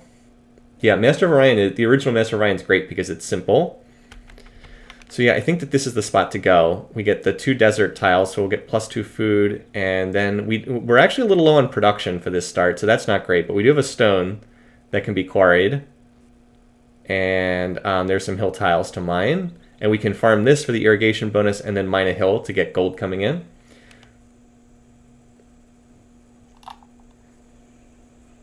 Yeah, 1 tile west, I think. But as always, we do want to move the warrior first. Okay, I didn't see anything up there, so we'll go here. Unfortunately, moving across the river does cost us our turn. But it's better to be on this tile. All right, so rename Moneybags again, because I like that capital name, and we can definitely work that tile. So another nice thing is note that because we have 2 desert tiles in the first string, we actually get +2 food and +2 faith. That's pretty nice. Like we want to be careful with desert because desert tiles kind of suck. This city actually has less long-term potential than the capital that I had before, but like we can put a commercial hub on this tile. I can already tell you that that's what we're going to want there. So I might as well just do that right now. Commercial here. Campus district probably here. So for this start, we definitely need mining first. And let's get a warrior. Hopefully you saw from that last game how you really do need multiple warriors. So we should, hopefully we'll grow onto this tile first. If not, we'll have to purchase it. But in this game, I will not have to spend 10,000 gold on tile purchases. And I think I'm going to go down the river first with this explorer. The capital really matters the capital really only matters in the early game. Extra food is good in the capital. Again, this would be this could be a place to build Petra as well. Like this would be a pretty awesome Petra city, but we'll consider that long term. So let's go. Let's see what we can find here. All right. I'm going down the river because that's most likely where we will put the second city. Oh, here's some nice terrain. That could be a good tile for a city right there. Because it would have the oasis nearby. We'll see. Obviously you want to keep exploring, but that might not be the worst spot. It would actually get +3 food. But it might be a little low on production.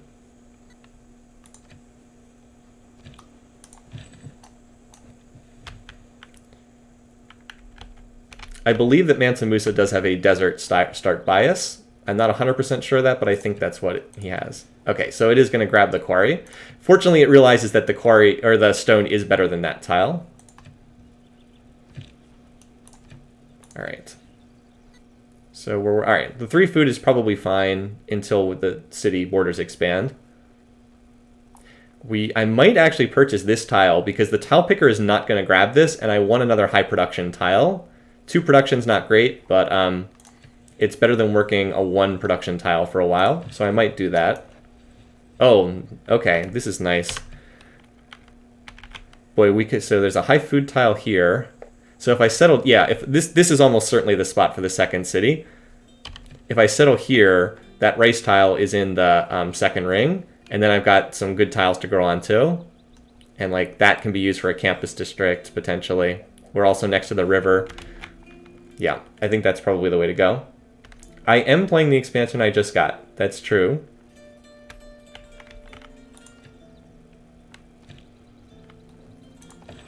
So the terrain here is much, much better than in the game we were just playing before. Oh, I should be checking to see if there's a city-state on Settler Vision. Not seeing one at the moment, but this warrior is going to head west because there's probably going to be barbarians coming in. It's true, my birthday was just recently. Oh, and we found the water. Okay. So we could get a city here, 1, 2, 3, 4, and then we could still put another city down here on the coast, which is nice. What do you mean the expansions broke the amount of randomness? I don't know. What does that mean, Chevalier? Do you know what they did in terms of that? All right. So now we're working the better tile. And of course it's going to pick the incense because, you know, who wouldn't want a 0 food, 0 production, 0 gold tile? I'm going to get a super early Pantheon, and I'm going to take the one that gives me the free settler and just grab this city immediately. Storms and disasters, okay. Getting Dark Golden Ages is highly map dependent, but the expansion dialed it up. Like, why would I not want the free settler? Getting a free city that early would enormously boost my overall growth curve as a civ. Okay, we still have not found any city-states yet. I'm reluctant to go too far away with this guy, because I will probably need him for barb defense. Yeah, city expands to resources. It always so here's what it prioritizes resources, and it prioritizes the inner rings. So like it will always pick everything in the second ring before it goes for anything in the third ring. So like if I wanted this tile here, I would have to purchase my way over to it. It will not just get picked by the game on its own. Deserves more credit. All right, so we picked up mining, and we probably just want animal husband. Well, let me see what I need for this city here. I'm gonna need so I'm gonna need irrigation. So why don't we start heading towards that then? Because I'm going to need irrigation to improve this tile here. Although it wouldn't be bad to reveal horses either. Well, honestly, let's reveal the horses first. I don't get this either. Why in the world would the game not just let you choose what tile to pick? It makes no sense at all. All right, still no city-states visible. There's probably one like 2 tiles away from me in this direction. So now we've grown to size 3. We do not have a good third tile to work, so what I'm going to do right now is I'm going to go ahead and I'm going to purchase this tile because I want to work that tile. I want the extra production. I don't need another 3 food tile here. I'm still getting... What is that? I'm still getting +3 food per turn, and then this is where Molly's ability really helps. That +2 food from the city center makes a big difference because it basically lets me work this tile and still keep growing. So I'm also going to farm this tile as soon as I get a builder out. So that'll give me a 4 food tile, and then I have as much production as I can get. Farm this tile, quarry this tile, and then I'll probably mine a tile. Hopefully this one will be grabbed by the tile picker. It is definitely the best tile after... Well, it's definitely the best tile, period, but the tile picker is insisting on grabbing the incense first. So again, you probably saw this in the first game that we had to abandon because of the horrible map, but you should be willing to purchase tiles if they improve your capital. All right, so you're going to head off in this direction. We definitely want a builder, and we're going to get a free settler in a couple turns. Oh, there's a coast over here. Okay. So we're a little bit sheltered down here. We might be a little bit more isolated. Do you need holy sites to get full use out of what is DF? I'm sorry, I don't know what that means, Chevalier. Oh, do you mean Desert Faith? Oh, and see here. Well, we've got some good terrain over here, too. Another fertile river valley area. I think the first city definitely goes over here. There's a city-state or an enemy civ nearby here. Because we can't settle on these tiles, that means that there's something right up here. And this guy should be able to go find it. So you, for the time being, let's see if this extends or if this is a dead end. Desert Folklore. Yeah, passive folk. Oh, it's my own city. Oh, you're right. It's within 4 tiles of my own. Okay, thank you for that, Squirrel Dude. It's my own city. Thrown off by that. But this is not my own city. Oh, hey. More barb units. If you get a chance to whack them with a warrior, it's usually worthwhile to do so. So there's a barb camp somewhere over here, I would assume. So we're about to get into Code of Laws. Or discover Code of Laws. That is best. Alright, so. Fortunately, so we definitely want discipline and urban planning. It's nice that we get to skip God King. So can I pick my Pantheon? Here we go. So I know you guys were saying Desert Folklore. I thought Desert Folklore was only for your holy sites, right? Yeah, holy sites get an adjacency bonus. I'm not planning on building holy sites. I just don't think it's really worthwhile to go for religion on higher difficulty because the AI just loves religion so much. Like on Immortal, you really have to pick your battles, and I don't think it's really necessarily worth it. So if we're looking over the options here, like this Lady of the Reeds and Marshes can be really good if you have a lot of floodplains. I'm actually not seeing a lot of floodplains though. Like I used this in the very first play-by-email game we did at Realms Beyond, and it was really strong on that map. God of the Open Sky is often a great choice, but I'm not seeing a lot of pastures here either. Like I see one over there.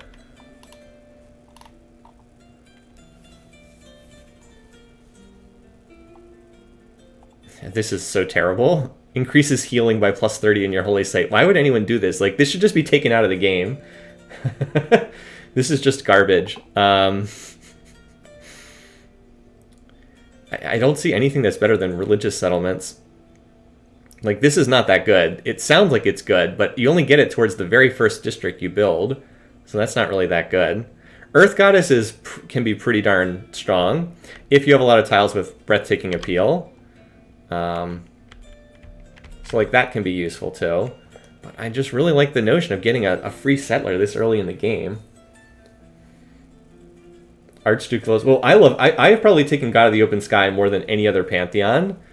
If you have like two or three pastures at your starting city, or you're starting 2 cities, it's huge. It like doubles your culture in the early game. I just can't see anything better than this. I'm gonna go ahead and take it.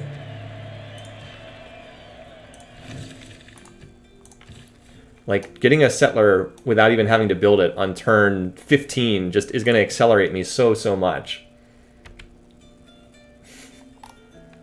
The free settler is definitely too strong. And did we swap civics? Yes, we did. All right, so what do we go for next? Craftsmanship should be the next thing we go towards.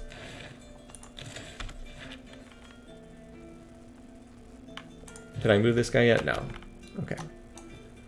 There we go. So there's a city-state over there. Oh, it looks like it might be commercial, too. That would be excellent. So game plan is still the same as before, is basically get to currency as fast as humanly possible. So, like, I'm on animal husbandry now, but then I'm probably going to go pottery writing. I need to go for irrigation, but, like, we're going to be heading for currency very fast.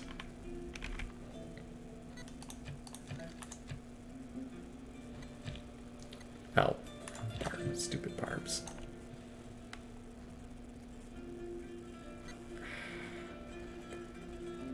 This barb scout could capture the unit if it moved here. Actually, I think I just have to chill here for a turn, unfortunately. Yep. It is a city-state. Or commercial. Excellent. Destroy barbarian outpost within 5 tiles. Okay, I think I can do that. So we should have gotten... Wait, were we not the first one to meet them? Oh, no, we're not the first one to meet them. Huh, so I didn't get the free... Interesting, we didn't get the free envoy.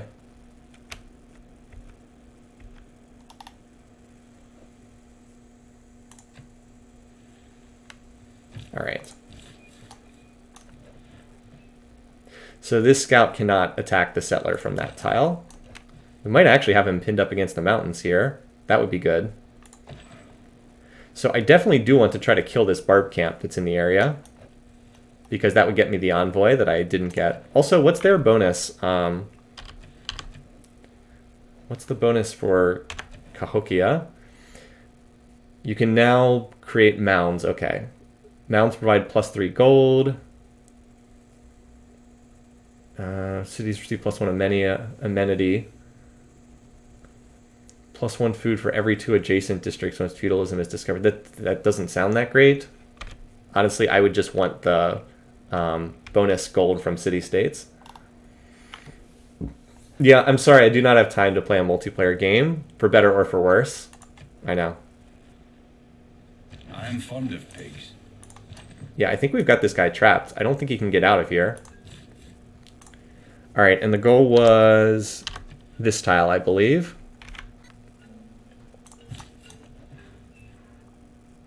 So we should be able to finish this guy off.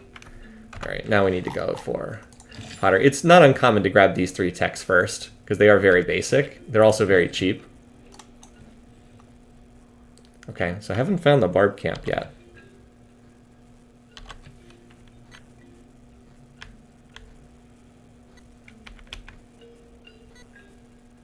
Now, normally you would go on to Settler next. I don't know if that's necessarily what we need to do, though. Well, we'll see. We'll think about it. There might not be a lot else to build other than military. Yeah, you wanted to run away. Not quite enough damage to kill him. All right. So we got a new city. And we'll continue with the names carried over from the last game, just in tribute to that one. All right, so what are we going to build here? Good question. Should have been thinking more about this, shouldn't I? It's so early in the game. It's like I've got extra free production here, it feels like. So we need to think about what policies we're running. Would a builder be the best choice here? Probably, because I could farm this. This is going to be the first tile grabbed. I could farm this and irrigate and improve this, and then probably mine that tile. Probably. Yeah, so builder's probably the way to go here, even though it's slow. I will probably gonna rush by a monument in this city, probably. Then for the capital, I'm just trying to think what I want. It's probably better just to get another settler, honestly, because there's some really good land over here. Like, this tile right here would make for a nice city. It would have the cows in first range. This hill tile with 3 production on it. Yeah, that would be pretty good. And then that's in third ring over there. Oh, we found a hut. Cool. So probably settler next. Right, I should have a ton of gold to splash around because I don't have to waste it on purchasing a gazillion tiles, like an idiot. Also, this city's going to get more production because Moneybag's going to finish that builder. I don't have to buy literally the entire third ring to make a viable city, indeed. Alright, so farm, and that'll boost irrigation. Excellent. Alright, also, yeah. Don't want to work that tile, but we're about to grow, and we're going to grow right back onto that tile again. So next up, I want to quarry that tile. And as I said, I don't actually have a third use for this guy at the moment. So maybe I'll bring him down here and have him improve one of these tiles. Like, what tile's the city working? Yeah, that's the best tile for the moment. Yeah, I might have the builder just run down here and improve one of the tiles for this city. Probably that hill tile. Alright, you should heal for the moment. Obviously, I want to farm that tile, but it's not going to be in borders anytime soon. And I'm not purchasing the tile. I mean, it could be worthwhile to do it, but I would rather... work towards building a monument. I'm still hoping I can find the Barb City that's within 5 tiles of this, of Cahokia, and clear it. I want to clear it anyway, but it would also give me an envoy. Alright. That settler is awfully expensive, though.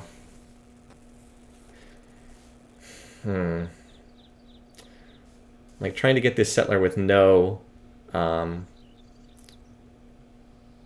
production bonus is rough. Stupid rice. Yeah, I know, right? Why couldn't the rice be on literally any other tile? Because it would be an awesome campus spot. +4 adjacency. Pretty sweet. But we'll see.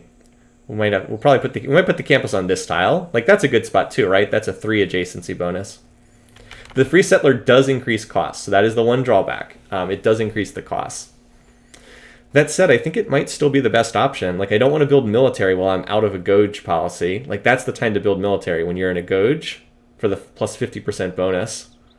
Probably still the best way to go. And remember, production's going to increase because I'm going to get that quarry and we're about to grow onto that. It's like the city's at 8, and we're going to get 3 more. So it will drop. All right, let's see what's in the hut. Oh, I got a free scout. That's really good this early in the game. This early on, that's pretty darn good. So let's send this guy up this way around the mountains and then off into the distance. That was a really good pop from a hut. Really, really good. God, it takes forever to move your builders around.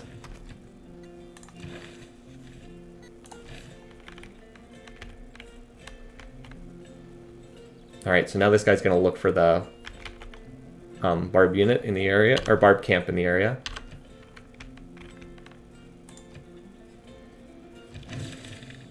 Huh. That is probably the earliest I've ever boosted early Empire, turn 22. So per usual, we want craftsmanship because we really want to unlock a Gouge and Ilkham policies. They're really helpful policies. And then we'll head for foreign trade early Empire, probably, because we do want that plus 50% production towards settlers. And of course, it also awards a governor. Our culture kind of stinks right now, but it won't stink forever. As soon as we can get a monument in the next city, which shouldn't take too long. It'll increase by a lot.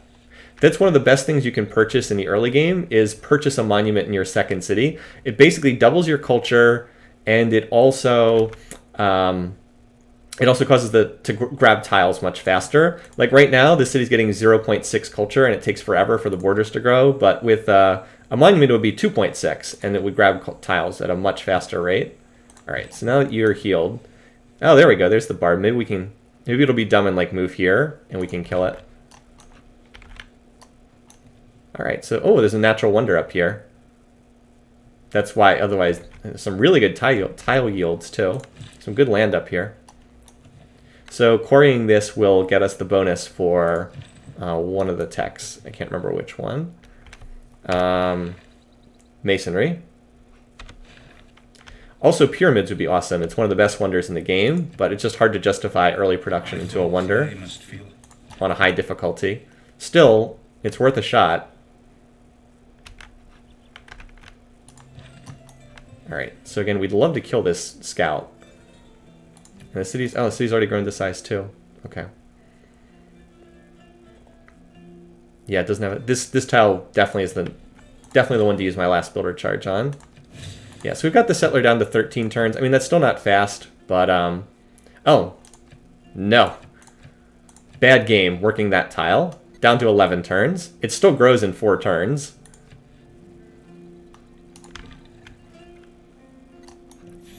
All right, so 250 square mile tiger trap made up on massive obelisks, riddled with jagged spears, and yes, they will cut your pretty face. I believe that this is located in Madagascar. I think it's a very inaccessible natural wonder. Beautiful terrain over here, though. No city-states at the moment. But yeah, it would be. We could definitely put a good city over here. Somewhere. No fresh water, so it's a little bit longer term. We got 2 tech boosts for that. All right, so rating. We're going rating because it's what you need to get to currency. I probably should be able to find someone. Like, we know that there's another civ over here because we did not get the first envoy for Cahokia. Does it still have that same quest? Oh, no, never mind. There's actually no quest at all right now, so the AI cleared the barb camp. That's too bad.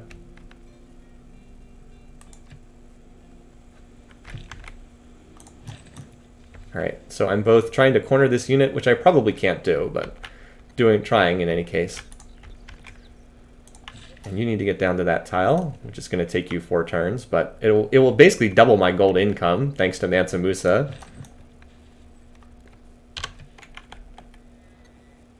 All right, so we still can't see anything on settler vision over here. I call it that because you can see if there's cities in the fog. I get a kick out of calling it that. So yeah, Moneybags is growing like a weed, thanks to having the rice tile and then also the +2 food from Mansa Musa's ability. That one's pretty good. Like if you can get a situation like this where you have good tiles to work and you also have some desert in the first ring, it really does help. Switch off craftsmanship. Thank you. Thank you. Thank you for pointing that out. Appreciate that, Lixie. Early in the game here, you definitely don't want to waste that culture. We also will need to find a second continent, but we should be able to get that. So there's obviously a barb camp over here somewhere, but fortunately we managed to deny this barb from scouting our any of our cities, so that it will not get the big camp eruption, at least until the barb camp spawns up there. But I'm trying to meet whoever is over here first. Probably to the south. Once again, I'm at the northern edge of the map, which is kind of interesting.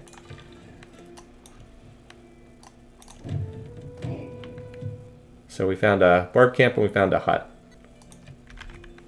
Scout is... hopefully will not get attacked, although odds are it probably will. Lake crab.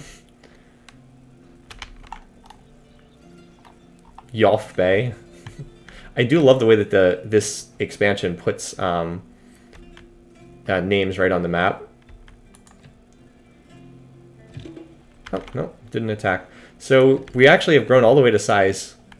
we're at size 3 here. So there's some unhappiness in the city, but that's like whatever. We are going to improve this. Did we finish irrigation yet? No. In fact, we should probably swap over to that. Especially because we've already boosted it. We'll improve this with that builder when it comes out. Also, thanks for not taking that Goody Hut Barbarian Spear. I'm a little surprised I haven't found another continent yet, but sooner or later, hopefully. Or another city-state.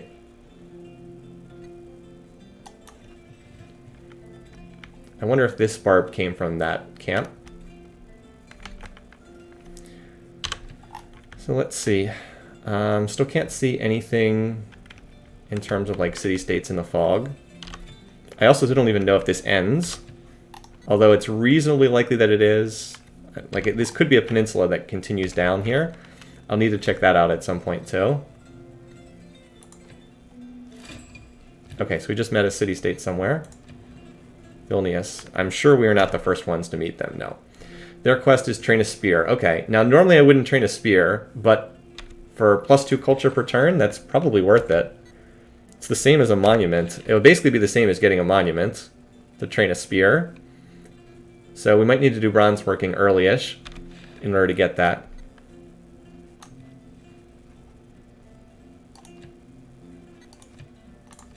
Alright, so we've now hit the housing cap.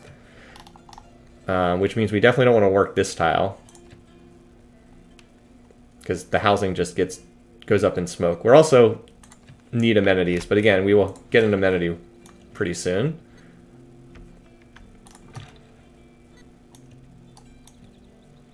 So I'm going to try to grab this and skedaddle out.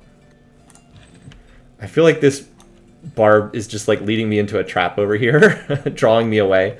Some good land down here too, that apparently is unclaimed by anyone. This would also be a nice spot for a city, but I think the third one goes over here, just because it's closer to the capital, easier to defend.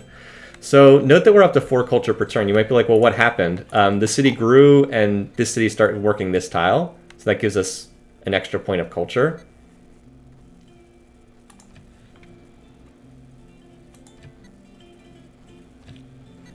Alright, so borders have expanded now.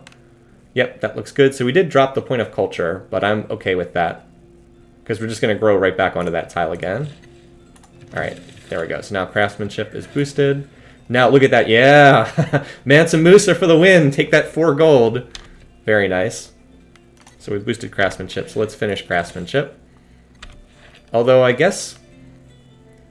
Actually, you know what? Let's not finish it. We'll hold off until we want a civic swap, because I'm probably going to want to go into a Goj after I finish the settler. So let's hold off on that until after I finish the settler. We got the boost for sailing. Okay. We also got a promotion. Oh, and I can't move because I'm in the... I can't move because I'm in this... I'm in the zone of control of the spear. Alright, so I'm going to take Ranger here. Either Ranger or Alpine is usually the way to go with these guys. Actually, well, you can't move once you... it's probably better to take this now. Or do we want hills? Maybe hills, because there are hills over here. It's Agoji, is that how you pronounce it? I know it's a Greek term.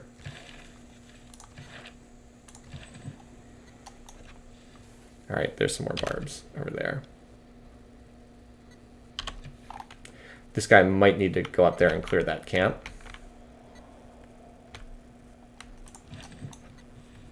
Alright, still have not found anyone, which is a little weird.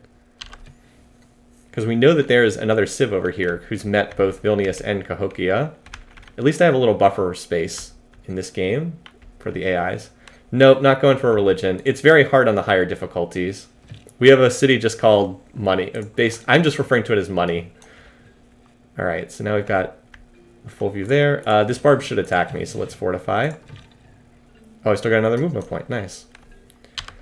Alright, so I don't know how much further the land stretches, but if there is a dead end up here, we want to know about it. So let's just keep going in that direction.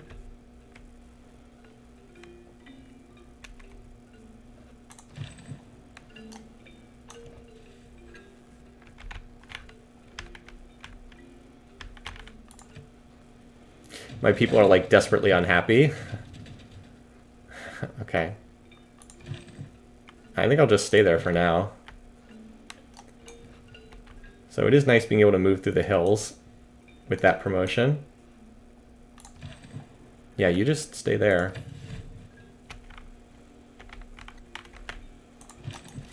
There we go. Okay, so we've got Korea.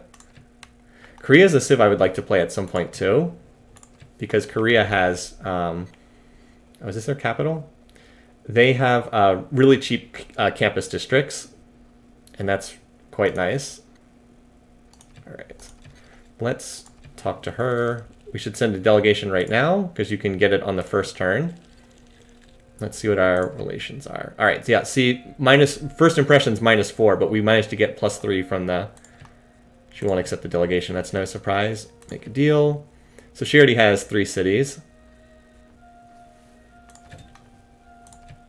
She wants 14 gold for open borders. Let's see if we can exchange open border. Oh, no, well, let's do it. That'll improve relations as well. I just don't want her attacking me in the early game. If that'll help improve relations. It's pronounced $signs? Okay. So I'm about to be at 3 cities. Well, I'm not about to be at 3 cities. I need a little bit more time.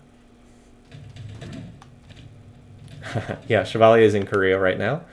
All right, that works. Let's let this guy finish healing.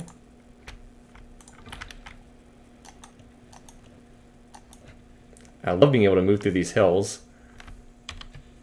Still apparently nothing over here.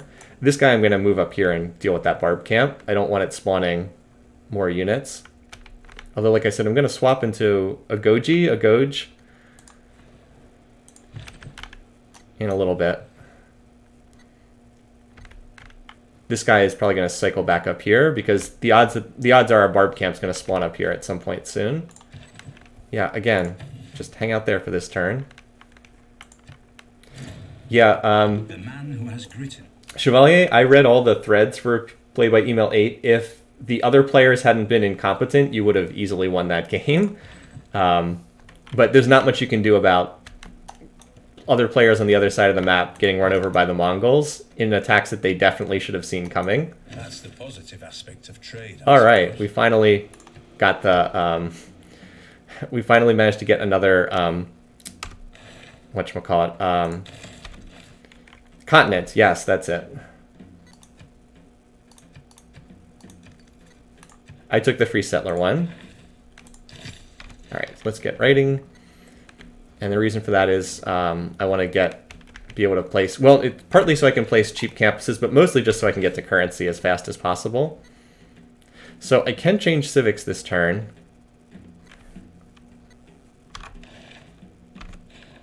The question is what I want to change into. No, they might as well stay with discipline for the moment, just for another turn or two, in case I run into barbs.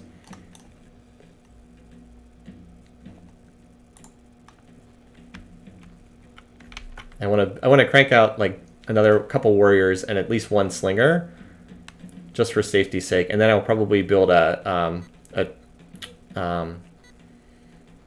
trade route. Whatchamacallit? In fact, now it's increasingly looking like I'm going to rush by a monument in this city because what is it? $signs? Is that what it's called? $signs has already grabbed its key tile, and it's got this tile that's producing culture. So it doesn't really, yeah, it's already at 2 culture per turn, so it doesn't really need a rush bought monument. And I don't have enough money for one anyway. All right. So yeah, we can build a trade routes. Or traders now. All right, let's keep exploring. All right, well, not in that direction apparently.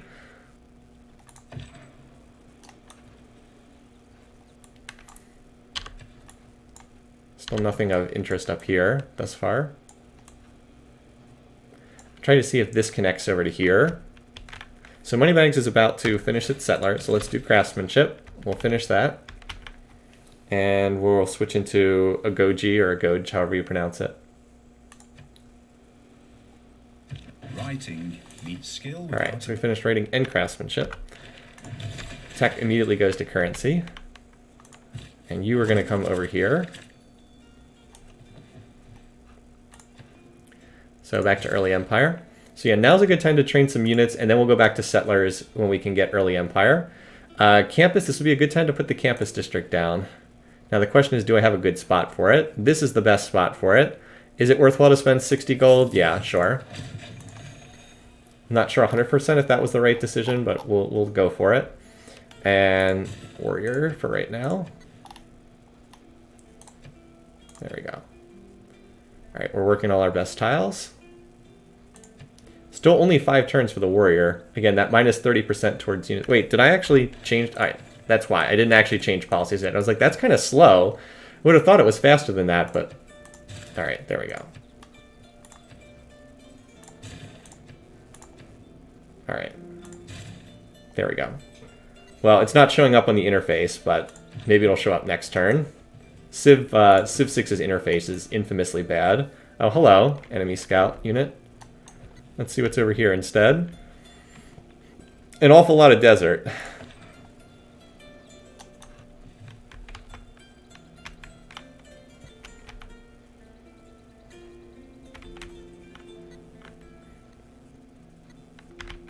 Oh wait, do we have... I was going to say, do we have bronze working? I wouldn't mind building a spear just so I could get the free envoy with Vilnius, but I can't even build spears yet. All right, you need to definitely get the amenity here. There we go. And then you need to farm that, and then I'm not sure I have a third immediate use for you.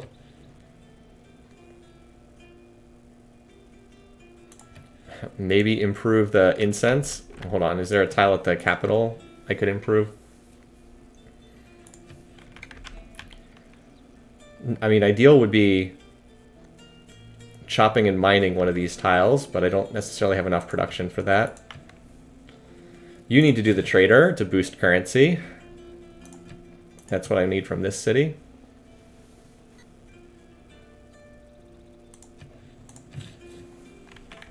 And you're going to this tile here. Map looks weird. It definitely looks different. Also, where's the storm? All right, so there's a storm down there. All right, I don't see anything. So it looks like this is a very small body of water right here. All right, and it's still not clear if this connects or not. I don't think it does, but it's like I said, it's not 100% clear. So obviously this game's going much better than the previous one. She won't accept a declaration of friendship. I'm definitely not giving her my luxury. She already has 7 diplomatic favor. Okay. Never mind. So my gold is already starting to tick up with Mansa here. Okay, little tornado. So you need to go farm this tile, which again is going to take extra turns. How was my week? My week was good. We're coming. So the reason why I started streaming earlier, I mentioned this at the beginning of the stream. I'll mention it again. I have to go into work today because this is a really busy time of the year for us, which is why I can't stream as long. But overall, things are going pretty good. Like, we're busy, but not in like a bad way. Just have a lot to get done. Being nice to the AI gets you more. Being mean gets you less. Okay, well, that could be tough. Anyway.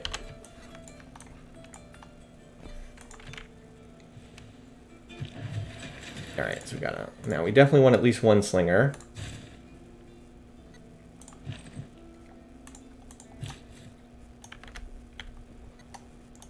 Alright, so that's the tile we want. Like, yeah, that's... And then we're gonna need it. We're gonna need a builder for that tile, aren't we? I want to go check out the north here to make sure there's no barbs about to crash into me from up here. One thing is, if you've revealed it on the map, you can see if a barb camp spawns. Why not settle northeast first? Because there's no fresh water here. That's the reason. Lack of fresh water. It's true that Singi has some really good yields, but the city wouldn't be able to grow. Yeah, lack of fresh water. We kind of need an aqueduct in order to provide fresh water, or a harbor district. Like they have changed the harbor district so that you can get more housing from harbor districts now. But I don't have harbor districts because it's too early in the game at this point.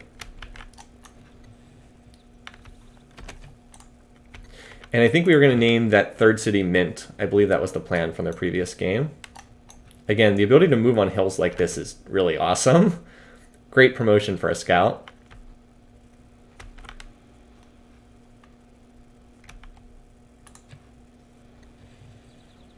Korea, okay, so like that's actually useful information that they just settled over there. Also means I do need to get a move on in this area. The east is like wide open. There's clearly nobody over here. So not an immediate need over there. Boy, this city's gonna have a lot of food. I just need to, like, even though these desert hills are pretty crummy, they will be four gold tiles if I mine them. So I probably need to do that. But this third charge probably needs to go on the incense just so we have another amenity, just to boost that. Yeah, again, this would be a pretty good Petra city, I think. If I could manage to get Petra in there. All right, so nothing there immediately.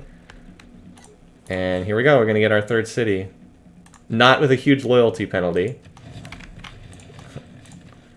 Thank goodness none of that stupid loyalty stuff. All right, so Mint is our city here. And we definitely need a builder for this city.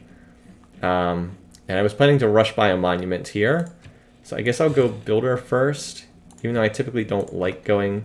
What I generally like to do is have a city that like has more production, knock out a builder for a new city. But I'm not sure that I have another builder available.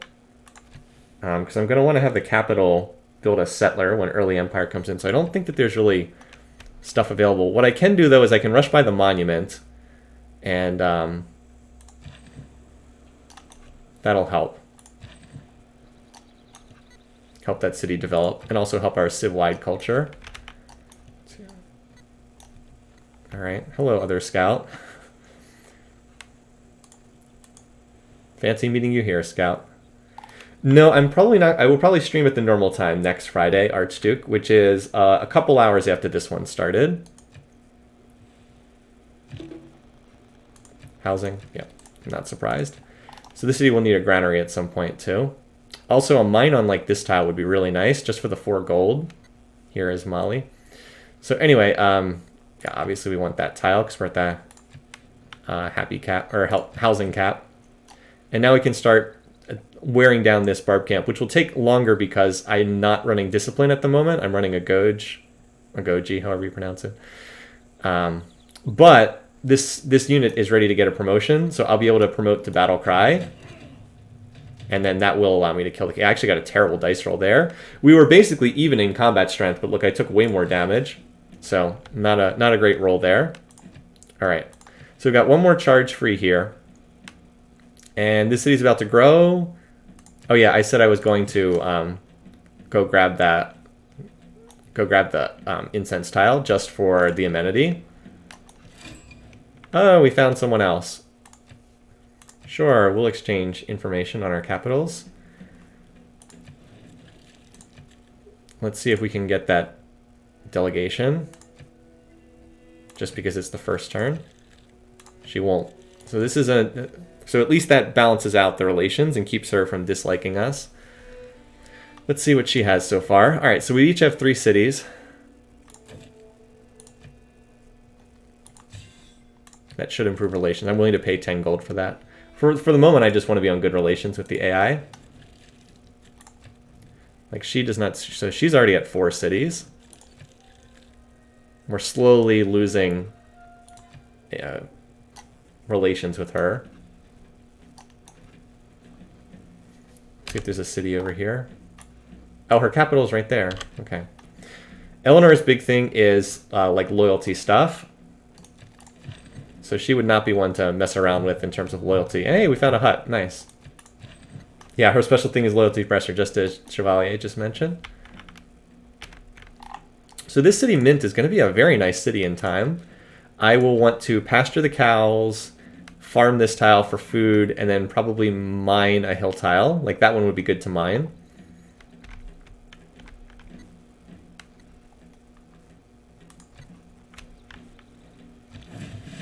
Alright.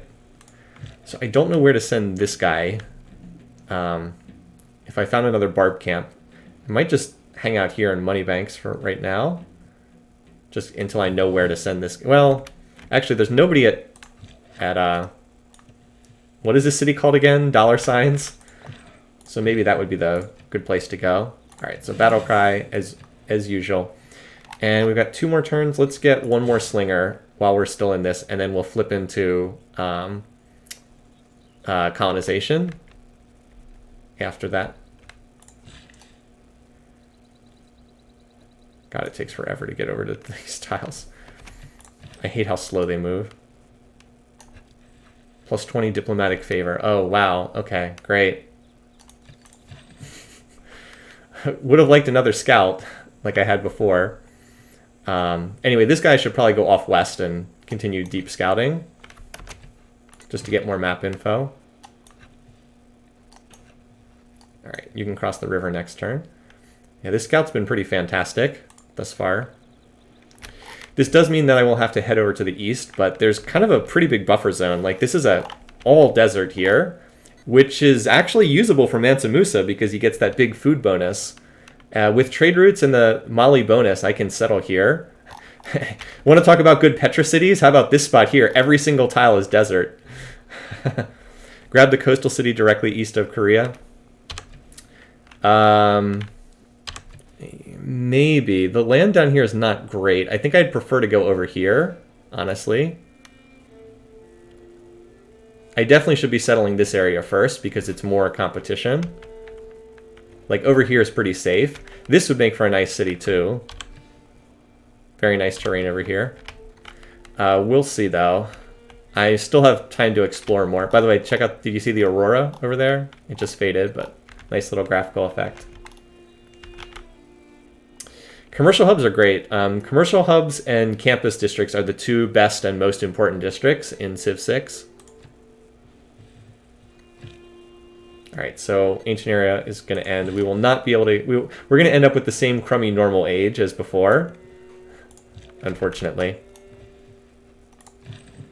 All right, so now that we have the battle cry promotion, we get a big bonus against this guy, +8. +8 means we should do about 2-to-1 damage, maybe even better than that, like 45 against 22, something like that. 45 against 19. I was pretty close there, right? Not bad as far as eyeballing what the combat result will be.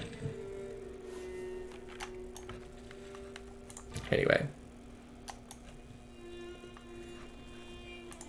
So pretty quiet turns here for the most part. Mint is very slowly building this. Oh, wow. Why is it working that tile? I should have been working this. I guess it doesn't matter as much now. At least he gets +1 food because it does have 1 desert tile in the initial ring, this tile here. I don't know why it's prioritizing the copper tile either. Anyway. So again, do plan to purchase the monument in that city once it becomes available. Oh, that's really nice. Sure, we'll accept a delegation from you. Whatever boosts relations. Like air conditioning. All right. So we're going to swap here. And we probably should go back to discipline. So this is the new one, plus loyalty. That wasn't in the game pre-expansion. All right. I gotta finish that. What's the city that's... So we have a housing issue here, and we also have a housing issue here. Also -1 amenities, which is why only tile I can work, which is why I'm doing this.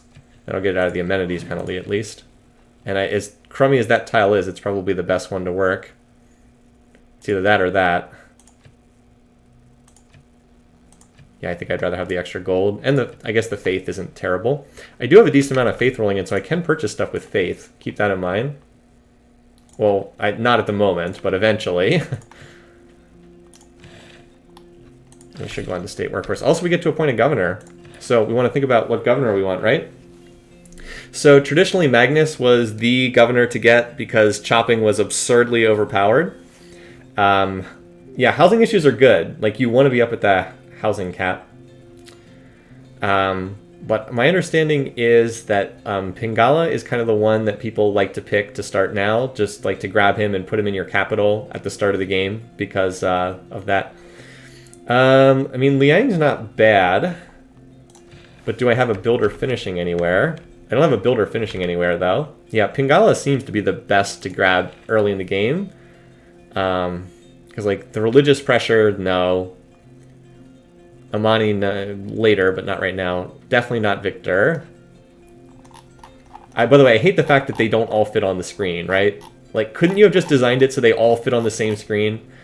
Anyway, this is, yeah. Liang is really nice for the extra builder charge. Really, really good. But I don't have a builder finishing. I will probably have another... By the time I'm ready to finish a builder, I'll probably be ready to recruit her. So let's grab him. Pingala.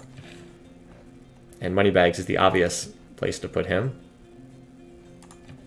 Now, it'll take 5 turns for him to be established, but most of our gold... Or, excuse me, most of our science and culture are coming from that city. All right, there we go. So that's nice to get.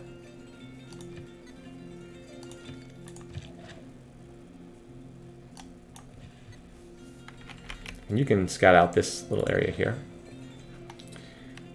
Liang is nice for her district purchase. Oh, that's right, because she allows you to purchase districts. Is that right? Or one of them? See, I don't know what they all do yet.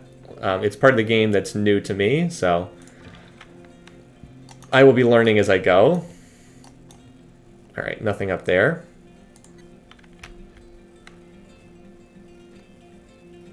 Mint is going to grow here.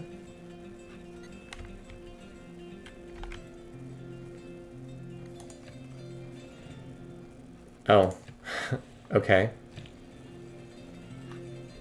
So England added a city. You should probably just heal here for the moment. It's not good to run around with a unit that's not healthy. Anyway, obviously this game is going infinitely better than the first one because the land is so much stronger than it was in that first game.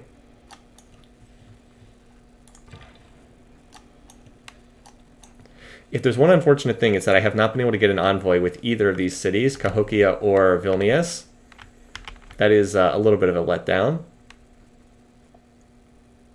So I'll be able to boost state workforce pretty easily. I will be able to just build one of my super cheap districts.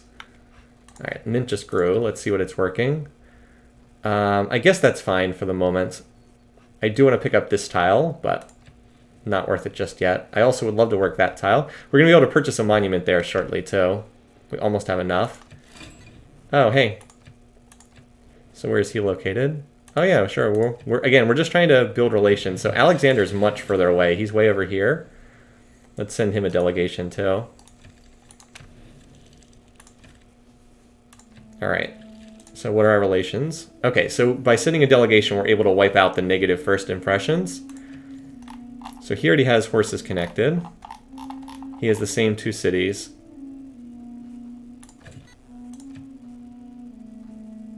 I will hold off on that for the moment. All right, so settler, 11 turns. That's not too bad.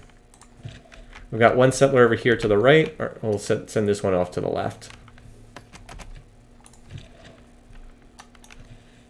Okay, so maybe the land doesn't end here.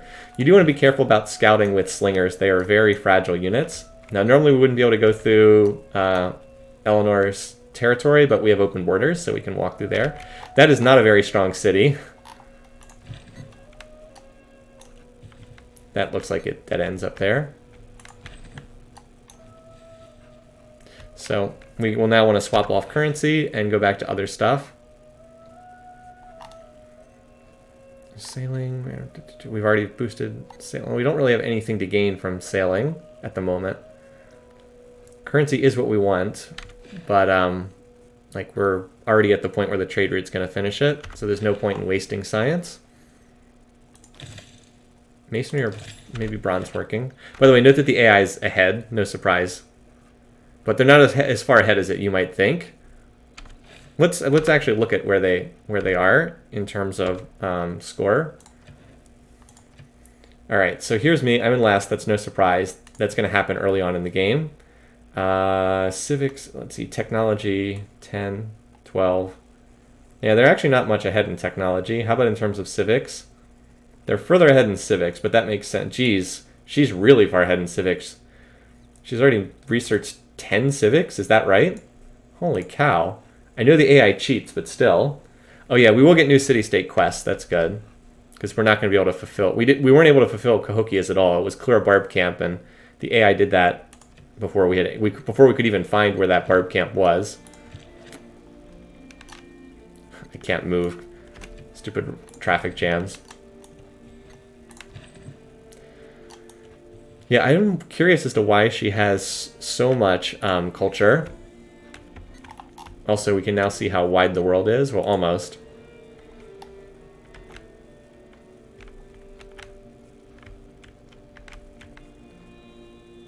I guess that's... Oh, we have another unit here. Oh, well, I guess that is the dead end. Okay, so we'll be able to get a city here on this body of water later. Pretty decent land. Especially with those bananas.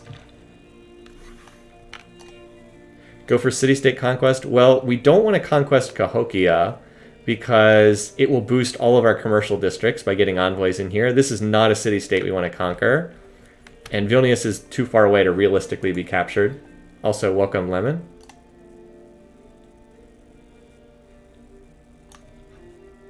Okay, I can't get... I'm just trying to pass through here.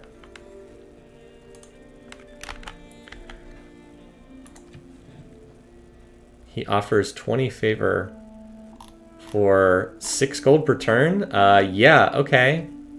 I'll take... Let me see if I can get more out of him, but... I don't really care about the 20 favor that much. Yeah, 6 gold per turn is pretty nice. Although I also don't really need open borders, but...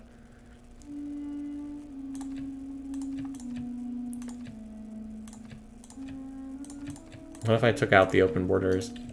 Would he give me more money? Like, would you give me 50 gold? How about 20 gold? 10 gold? Okay, well, I guess the open borders are... Alright, we'll go back to the original deal, sure.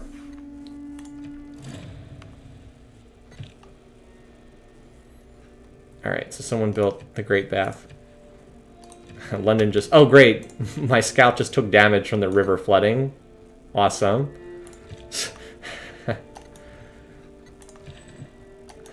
Happened to just flood while my unit's standing there. Anything over here? So far, Minta has not really done much of anything. But it will as it grows. Again, it kind of needs the builder. And we'll have enough to purchase... Actually, I think we have enough to purchase the monument right now. Or no, 240 next turn. Cool.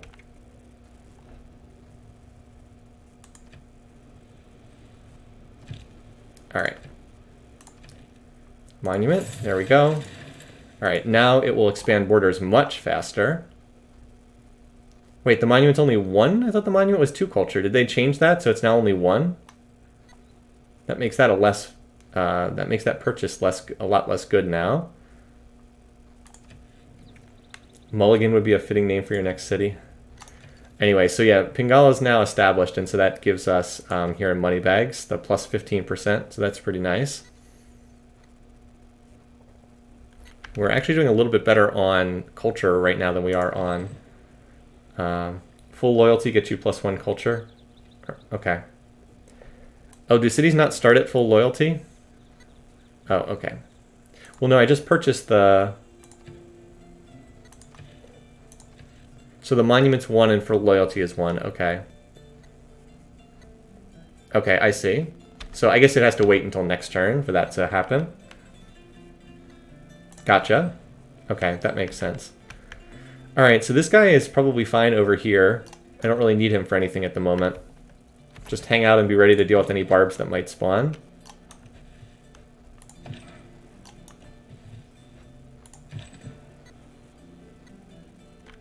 So you should probably head to the south, because I have this guy...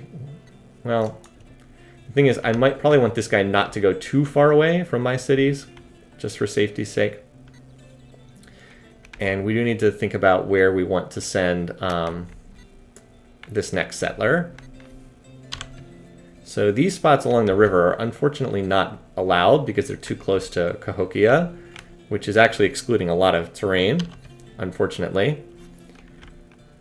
So we might want to look over here instead, somewhere over here, because like this spot in particular has some very nice land. This spot, actually this tile probably, because it's on a plains hill.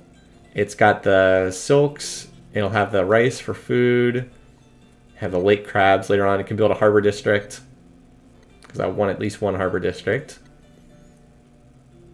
Well, then again, well, this is probably the best spot to go for the next city. It's a little bit awkward to get over there, but you know, gonna have to send something over there eventually.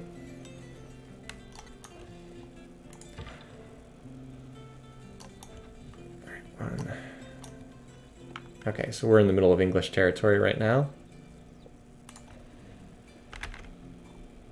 Great spot for a city, yeah. Should be a good city. We can always come over here later.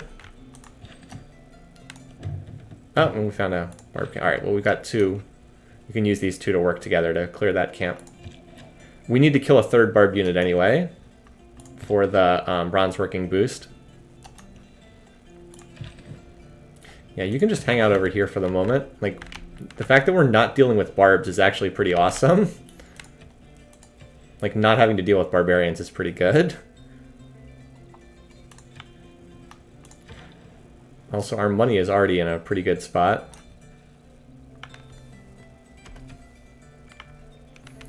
Like, we're already at 19 gold per turn and we don't have any commercial hubs down yet. So mint just grow. Mint's issue right now is it's not very strong on production, so we definitely want to go there.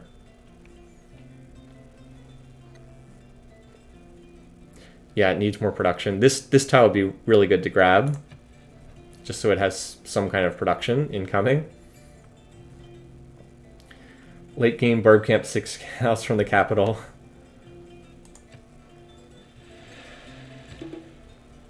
Alright. So Mali is pretty interesting as a civ. Yeah, I think this guy can just hang out here too. Like, I don't need to move all these guys every turn. They're just hanging around in case we would need to deal with barbs. So we are going to get the trade route. I'm going to run the trade route, I think, from this city over to Mint, just because I want, basically just for the road connection. Can I talk about my involvement in the development? So the only one I was involved in was Civ 4. And it was a really good experience. I worked at Firaxis for like I think for about the 6 to 8 months before Civ 4 was released. And it was a really good experience. I had a great time. Met a lot of cool people. It was really good. I got to provide a lot of feedback. I played probably about 20 full single player games of Civ 4 before it came out, and many more multiplayer games than that. I would talk about it more, but this is a milestone turn 50, and I wanted to look at some of the overall metrics. So we're last in almost everything, which is what you'd expect for the beginning of the game. So we're at 5 techs, 7 tech. I mean, look at Korea, 38 beakers per turn already. Yeah, that could be a little bit dangerous later on, but we'll deal with that later on. Like Eleanor is about what you'd expect, but Korea's specialty is science. They're really good at that. Don't worry about the tourism, and she's already at 25 culture per turn. What is she doing? Oh my god. Don't worry about that. We are planning to go for a cultural victory eventually in this game. Don't worry about having no tourism thus far. You can get a lot of tourism later in the game. So we're at military strength 95. Korea's at 160. She's at 228. Macedon's 258. Third in religion. Well, if you haven't founded a religion, it's based on your faith per turn, and we have more faith. Diplomatic point, and no one has any diplomatic points yet because there's been no World Congress. Also, everybody is now unhappy with us for whatever reason. Interesting that I don't understand why our relations are declining even though we're at 0. It's a little bizarre. I guess there's not much I can do about that.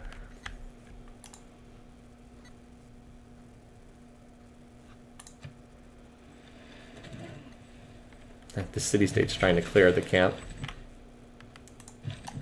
So we can't clear it, so we'll just hang out there for the time being. This warrior will not be able to clear the camp. All right, so we finished the trading route, and we're gonna need, oh boy, I gotta think about what to build. Let's run the trade route first. So here's the trade route to Mint. You can see we'll get a road on these tiles, which would be quite nice. So that'll boost currency. We'll now finish currency. But what do I want to build here? It's a really good question. See, this gets into what I want to run in terms of civics or policies too. I probably should put down a campus district. This is the tile to put it on, but I'd have to purchase over there. Well, you know what? The next thing I'm going to build is I'm going to build this district. So I might as well just wait the turn until that happens. Put like a turn into, I guess it will need a granary at some point. Like put the one turn into it. Also, we're about to get another good tile here finally. How about money bags? What's it doing in terms of tile acquisition? So we haven't really grabbed too much that's good in terms of tiles. I guess we grabbed this tile recently. Oh, and this one. We will definitely want to mine this tile. I'm waiting. So yeah, we're going to swap a whole bunch of cities onto those commercial districts next turn. Oh, hey, we found... Oh, yay! We boosted political philosophy. Excellent. By finding the third city-state. Want us to get... Oh, trigger Eureka for bronze working. Excellent. We're going to get that next turn. How many more turns until the era swaps? Yeah, we should get that. Does it say here? Because we should be able to clear this next turn and get that boost. That's good. Oh, please tell me I didn't just get a different quest. Okay. Alright, so we make a dedication. Current age. You're in a normal age. Alright. So yeah, I've heard that these ones are not too good. Convert a city, nope. Gain +1 air score every time you construct a new district. This could be good, because this could set us up for a golden age in the next one. +1 air score each time you trigger an inspiration. +1 air score for each time you construct a building. Yeah, this is probably the best one. But yeah, these are all pretty bad. You guys are right about that. Would definitely be better to get into a golden age if possible. All right, so we'll need to wait another turn, and then they can both attack. All right, that's not dangerous. We're not going to recruit a great writer. All right, yeah, we saw that. All right, good. So we finally have decent tiles to work here. And now that we have unlocked currency, we can start putting down our awesome commercial districts. So the question is, what tile do we want to put them on?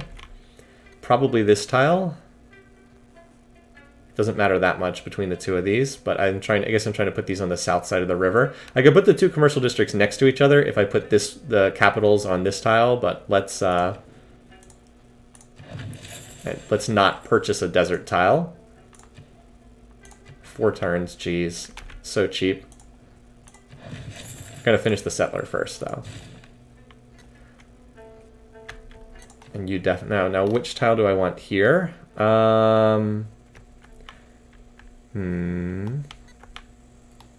Is that a hill? Okay. So I'm probably going to want to put a campus on this tile. So maybe we put it on this tile, because then they'll get the adjacency bonus for each other. Normally the first one is the best one. Yeah, but I'm going to be building a lot of these districts. All normal DS2 is dedications to help you make Dark Ages. You lose loyalty, but you get the same dedications plus policy cards plus a heroic age. It's pretty bizarre that they would make Dark Ages better than normal. It's just a little bit weird. I understand that like you can try to plan out all of the era points, but I'm playing the game a little bit more casually than that right now. So, yeah, probably not. All right, so let's go back and, oh no, we're going to get the boost for bonds working, so.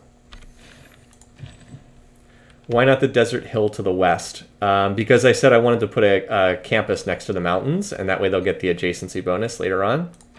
Good question, though.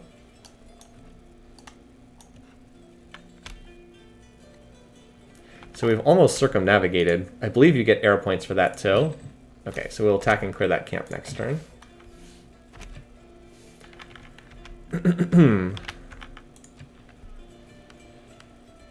A strong economy begins with a strong...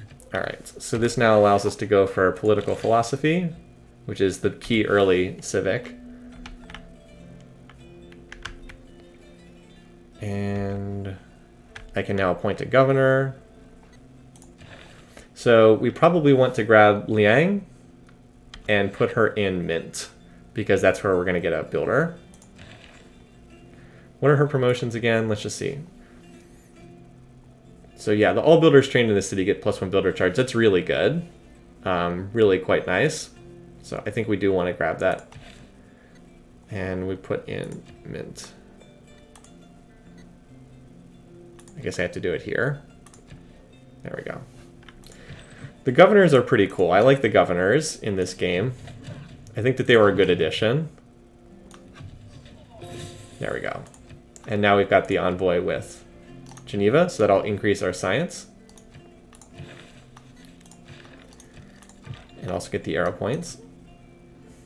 Oh, am I going to be able to... No, and I can't move through there, so I'm going to have to go around. That sucks.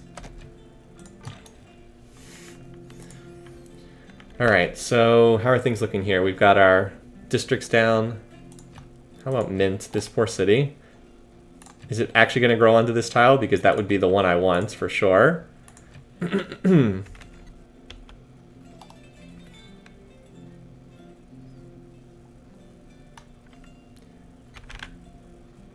it'll be nice to get 4 charges on that guy, on that builder. Also nice to get this road between us. Alright, oh, so the barbs have spawned. Alright, well, time to go clear that barb camp. Hopefully. Let's have both of you heal for the time being.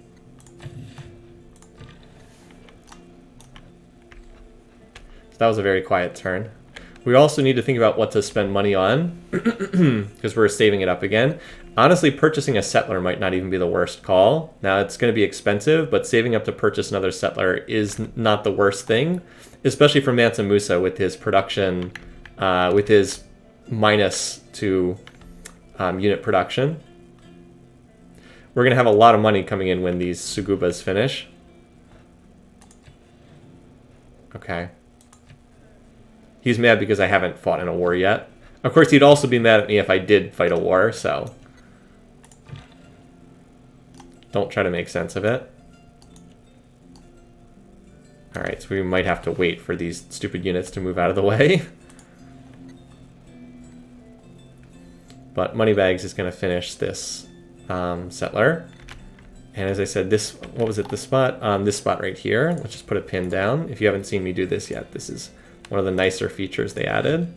The ability to put pins on the map like this. And these mountains are kind of in the way.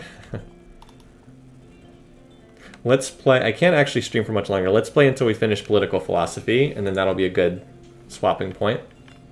When wasteful war shall... Alrighty. So let's get you over there. Start moving in any case. Then we'll have to run a trade route from this over to... we're going to have to run a trade route so that I can actually move at a decent pace. Alright, so we finished that. What's the next thing we want? So we probably should finish this to reveal iron, because that's a pretty important resource.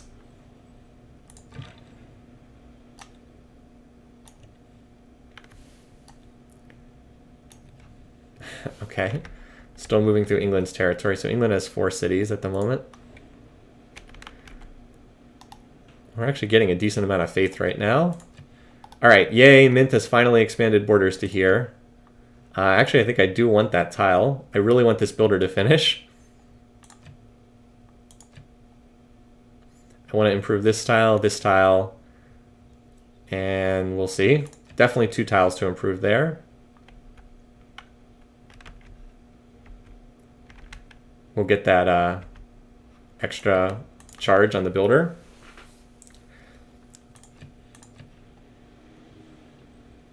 Bronze is the mirror. So England has founded a religion now. All right. What's the next big goal? Like, math wouldn't be bad. I really wouldn't mind making a run at Petra. An apprenticeship for the mining bonus would be pretty nice, too. I'm just trying to see if there's anything here that I want. Like, astrology, no. Science, I don't have any coastal cities just yet. Wheel. Watermill, do I have any city that would benefit from a watermill? Not really. I guess Mint would benefit somewhat. That would be the city to put it in. I will need a watermill eventually because I'm going to need to boost construction. Most of these, though, aren't a huge priority. We'll work towards this. I might take a flyer on Petra, as I said. I'm not 100% sure, but I might make a run at it in this city because this city's not going to have a ton to do. Petra probably best midterm goal. I mean, yeah, Petra would be really nice. It would even give me wonder tourism, amusingly. Alright, so these units are healed up. You're going to head back that way. So we discovered iron. There's no iron in any of my immediate cities. This spot up here has iron, though. Actually, it's double iron. So this would be a good spot to send a future city just for the double iron. It's low food, but it would have a lot of production. Yes, we will need to send, maybe our next city goes there, like cash rushed out of Mint. So how much does a settler cost to buy right now? 680? Ooh, that's expensive. Yeah, that's not cheap, but it's something to think about. Because it's so hard for me to produce cities with Mansa Musa, we are going to be getting more and more gold, and if I can get 3 envoys in Cahokia to start getting the benefit, +2. I mean, I do need the markets for it because this is the expansion, but if I can get that, that would be awfully nice. Anyway, so yeah, we're still exploring, still trying to get that circumnavigation bonus. Put a sign for Iron Bag. Oh god, that's a great name. You win that naming suggestion. I don't know exactly what tile it would go on, though. Maybe this one, although I would hate losing the wood. Let's just put it here for the moment. You can always choose to put it somewhere else later. Iron bags. Can I name this one? Iron bags. That is a great name. Government Plaza plus Ancestral Hall. No, see, I'm not familiar with what the... I'm not terribly familiar with the Government Plaza. That might be the next thing for Moneybags to build. This would be the tile to put it on too, I think. Or on one of these.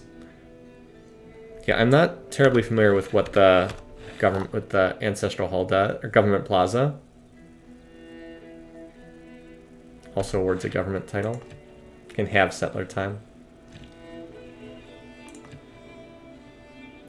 Oh, look at this. So Korea's making a move on this spot. Well, they're not going to get the Iron Bag spot. Actually, they might. The AI seems to be expanding a lot better than it used to in this game. So that's a plus. Like, here on Immortal, the AI seems to be a little bit less of a joke than it was back in earlier patches.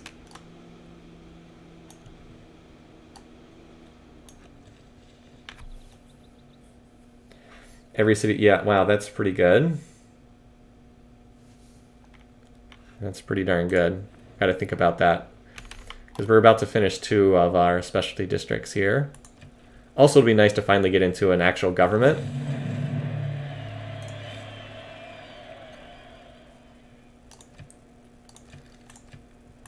Or I could try building it here. Actually, why don't we just build it here?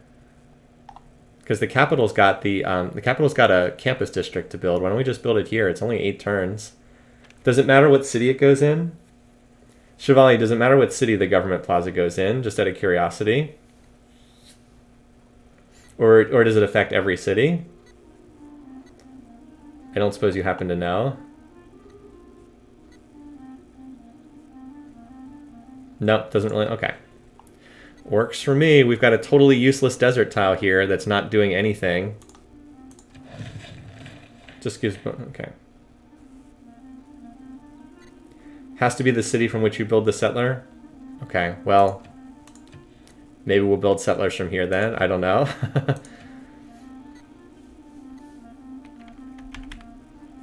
We'll figure it out. The capital's got enough stuff to build right now, so that works for me. So again, note that unlike base Civ 6, we do not get an extra trade route. We need to build the market to get the extra trade route. Ancestral Hall will only boost that city. Okay, well, I guess that's not as good as what I was hoping for, but... oh well. Slowly coming over here to the Barb camp. Yeah, Moneybags is a pretty good city. Oh, here's a Macedonian city? Okay.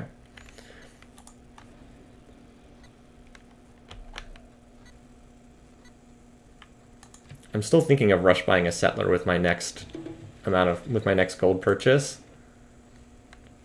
Okay. So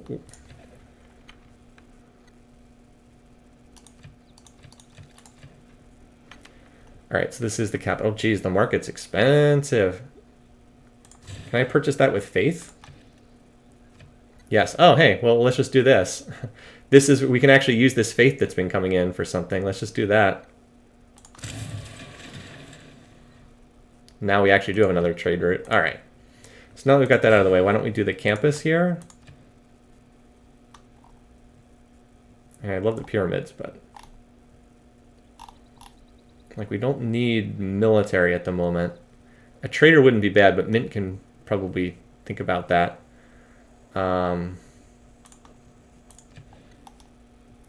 Production is still not great in this city. Go over there. Would a builder be helpful here? I'm trying. The campus wouldn't be bad because campus will boost mathematics. So why don't we do that? Finish the campus to boost math.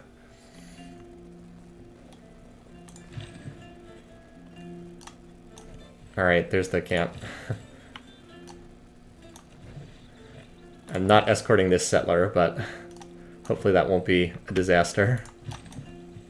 At least I have a lot of vision for the settler. All right, so we're getting some vision on Macedonia.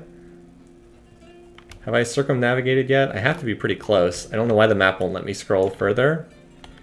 And it looks like that spot was taken by Korea. Boy, that's pretty far away from them. Any loyalty issues? Nope. Looks like they're okay. It was not too close to my cities. But we do need to get a move on the Iron Bag spot. Just to make sure so we can lock that down.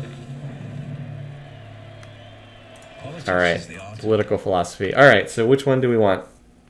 I usually pick autocracy, but I'm not sure I need the... I'm just not sure that I need the two military policies. So I'm probably going to go with classical republic here. I think that's the better option.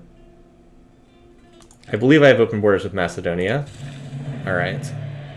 More era score. Okay, so let's see what we want here. So... oh, geez, oh, boy. I messed up. I've still been running urban planning without having... or colonization without having anything that I needed there. Alright. How close am I to envoys? Alright, so I'm not close to getting an envoy at the moment. So the 2-for-1 card's not going to do anything right now. I'm not... I guess I could still train a spearman for Vilnius. I should probably do that at some point. It would also clear that quest. But at the moment, I'm not training a spearman, so we'll just do this. The +2 invoice. We're not training a settler at the moment, so we can drop that.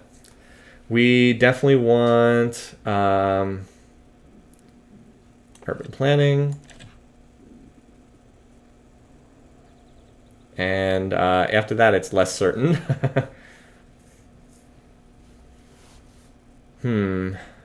Maybe I should drop in a Goj and train a spear to get that envoy, perhaps. And that's... I don't have a lot of other stuff. Builders for the new cities? Yeah. Maybe, but I'm not actually training a builder right now. There's not much point in doing that if you're not actually training a builder. So let's do this for the moment. Yep, when there's nothing else, get the gold from trade routes.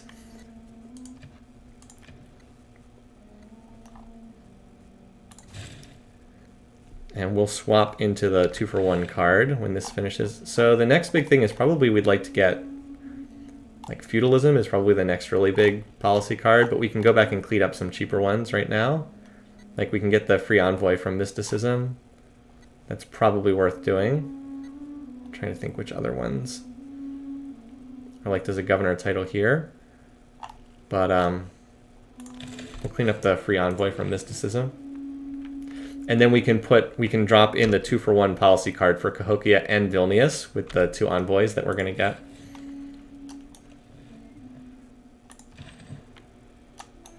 Slowly made our way over to that barb camp. All right, yay, we finally have a builder here with 4 charges. There we go. Now we can boost horseback riding. This is going to be a much better city once we actually improve its tiles. And you, oh, actually, you know what I need you to do? I want you to do your incredibly cheap district.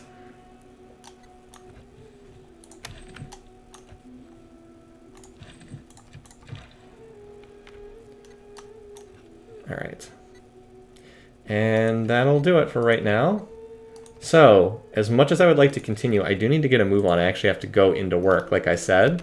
So, we're going to stop the stream here. Let's go ahead and save. I'm enjoying this game. There hasn't been much progress towards a cultural victory thus far. Save? Come on. Why is it doing... It's doing a download from the cloud right now. Cancel that. Just save the freaking game. What's going on? I have no idea why it's decided to stop responding. I mean, the game is auto-saved, so we won't lose anything if this it was trying to save to the cloud, and I was like, no, stop, because it started saving every single one of my Civ 4 saves to the cloud. I don't need that to happen. I just need it to save the game. So whatever. All right. Well, I'll figure out how to save the game. It is auto-saved, so we won't lose it regardless. But thanks for watching, you guys. We'll put this up on YouTube, including the aborted start, because that's fun to watch. And we'll pick this up next week on Friday. So it was great to have you here, and I will see you guys again next week. Have a good time. Bye-bye. Oh, there we go. Yay! It finally saved. All right. There we go. Woo! All right. Have a great weekend, everybody. See you again soon. Take care. Bye-bye.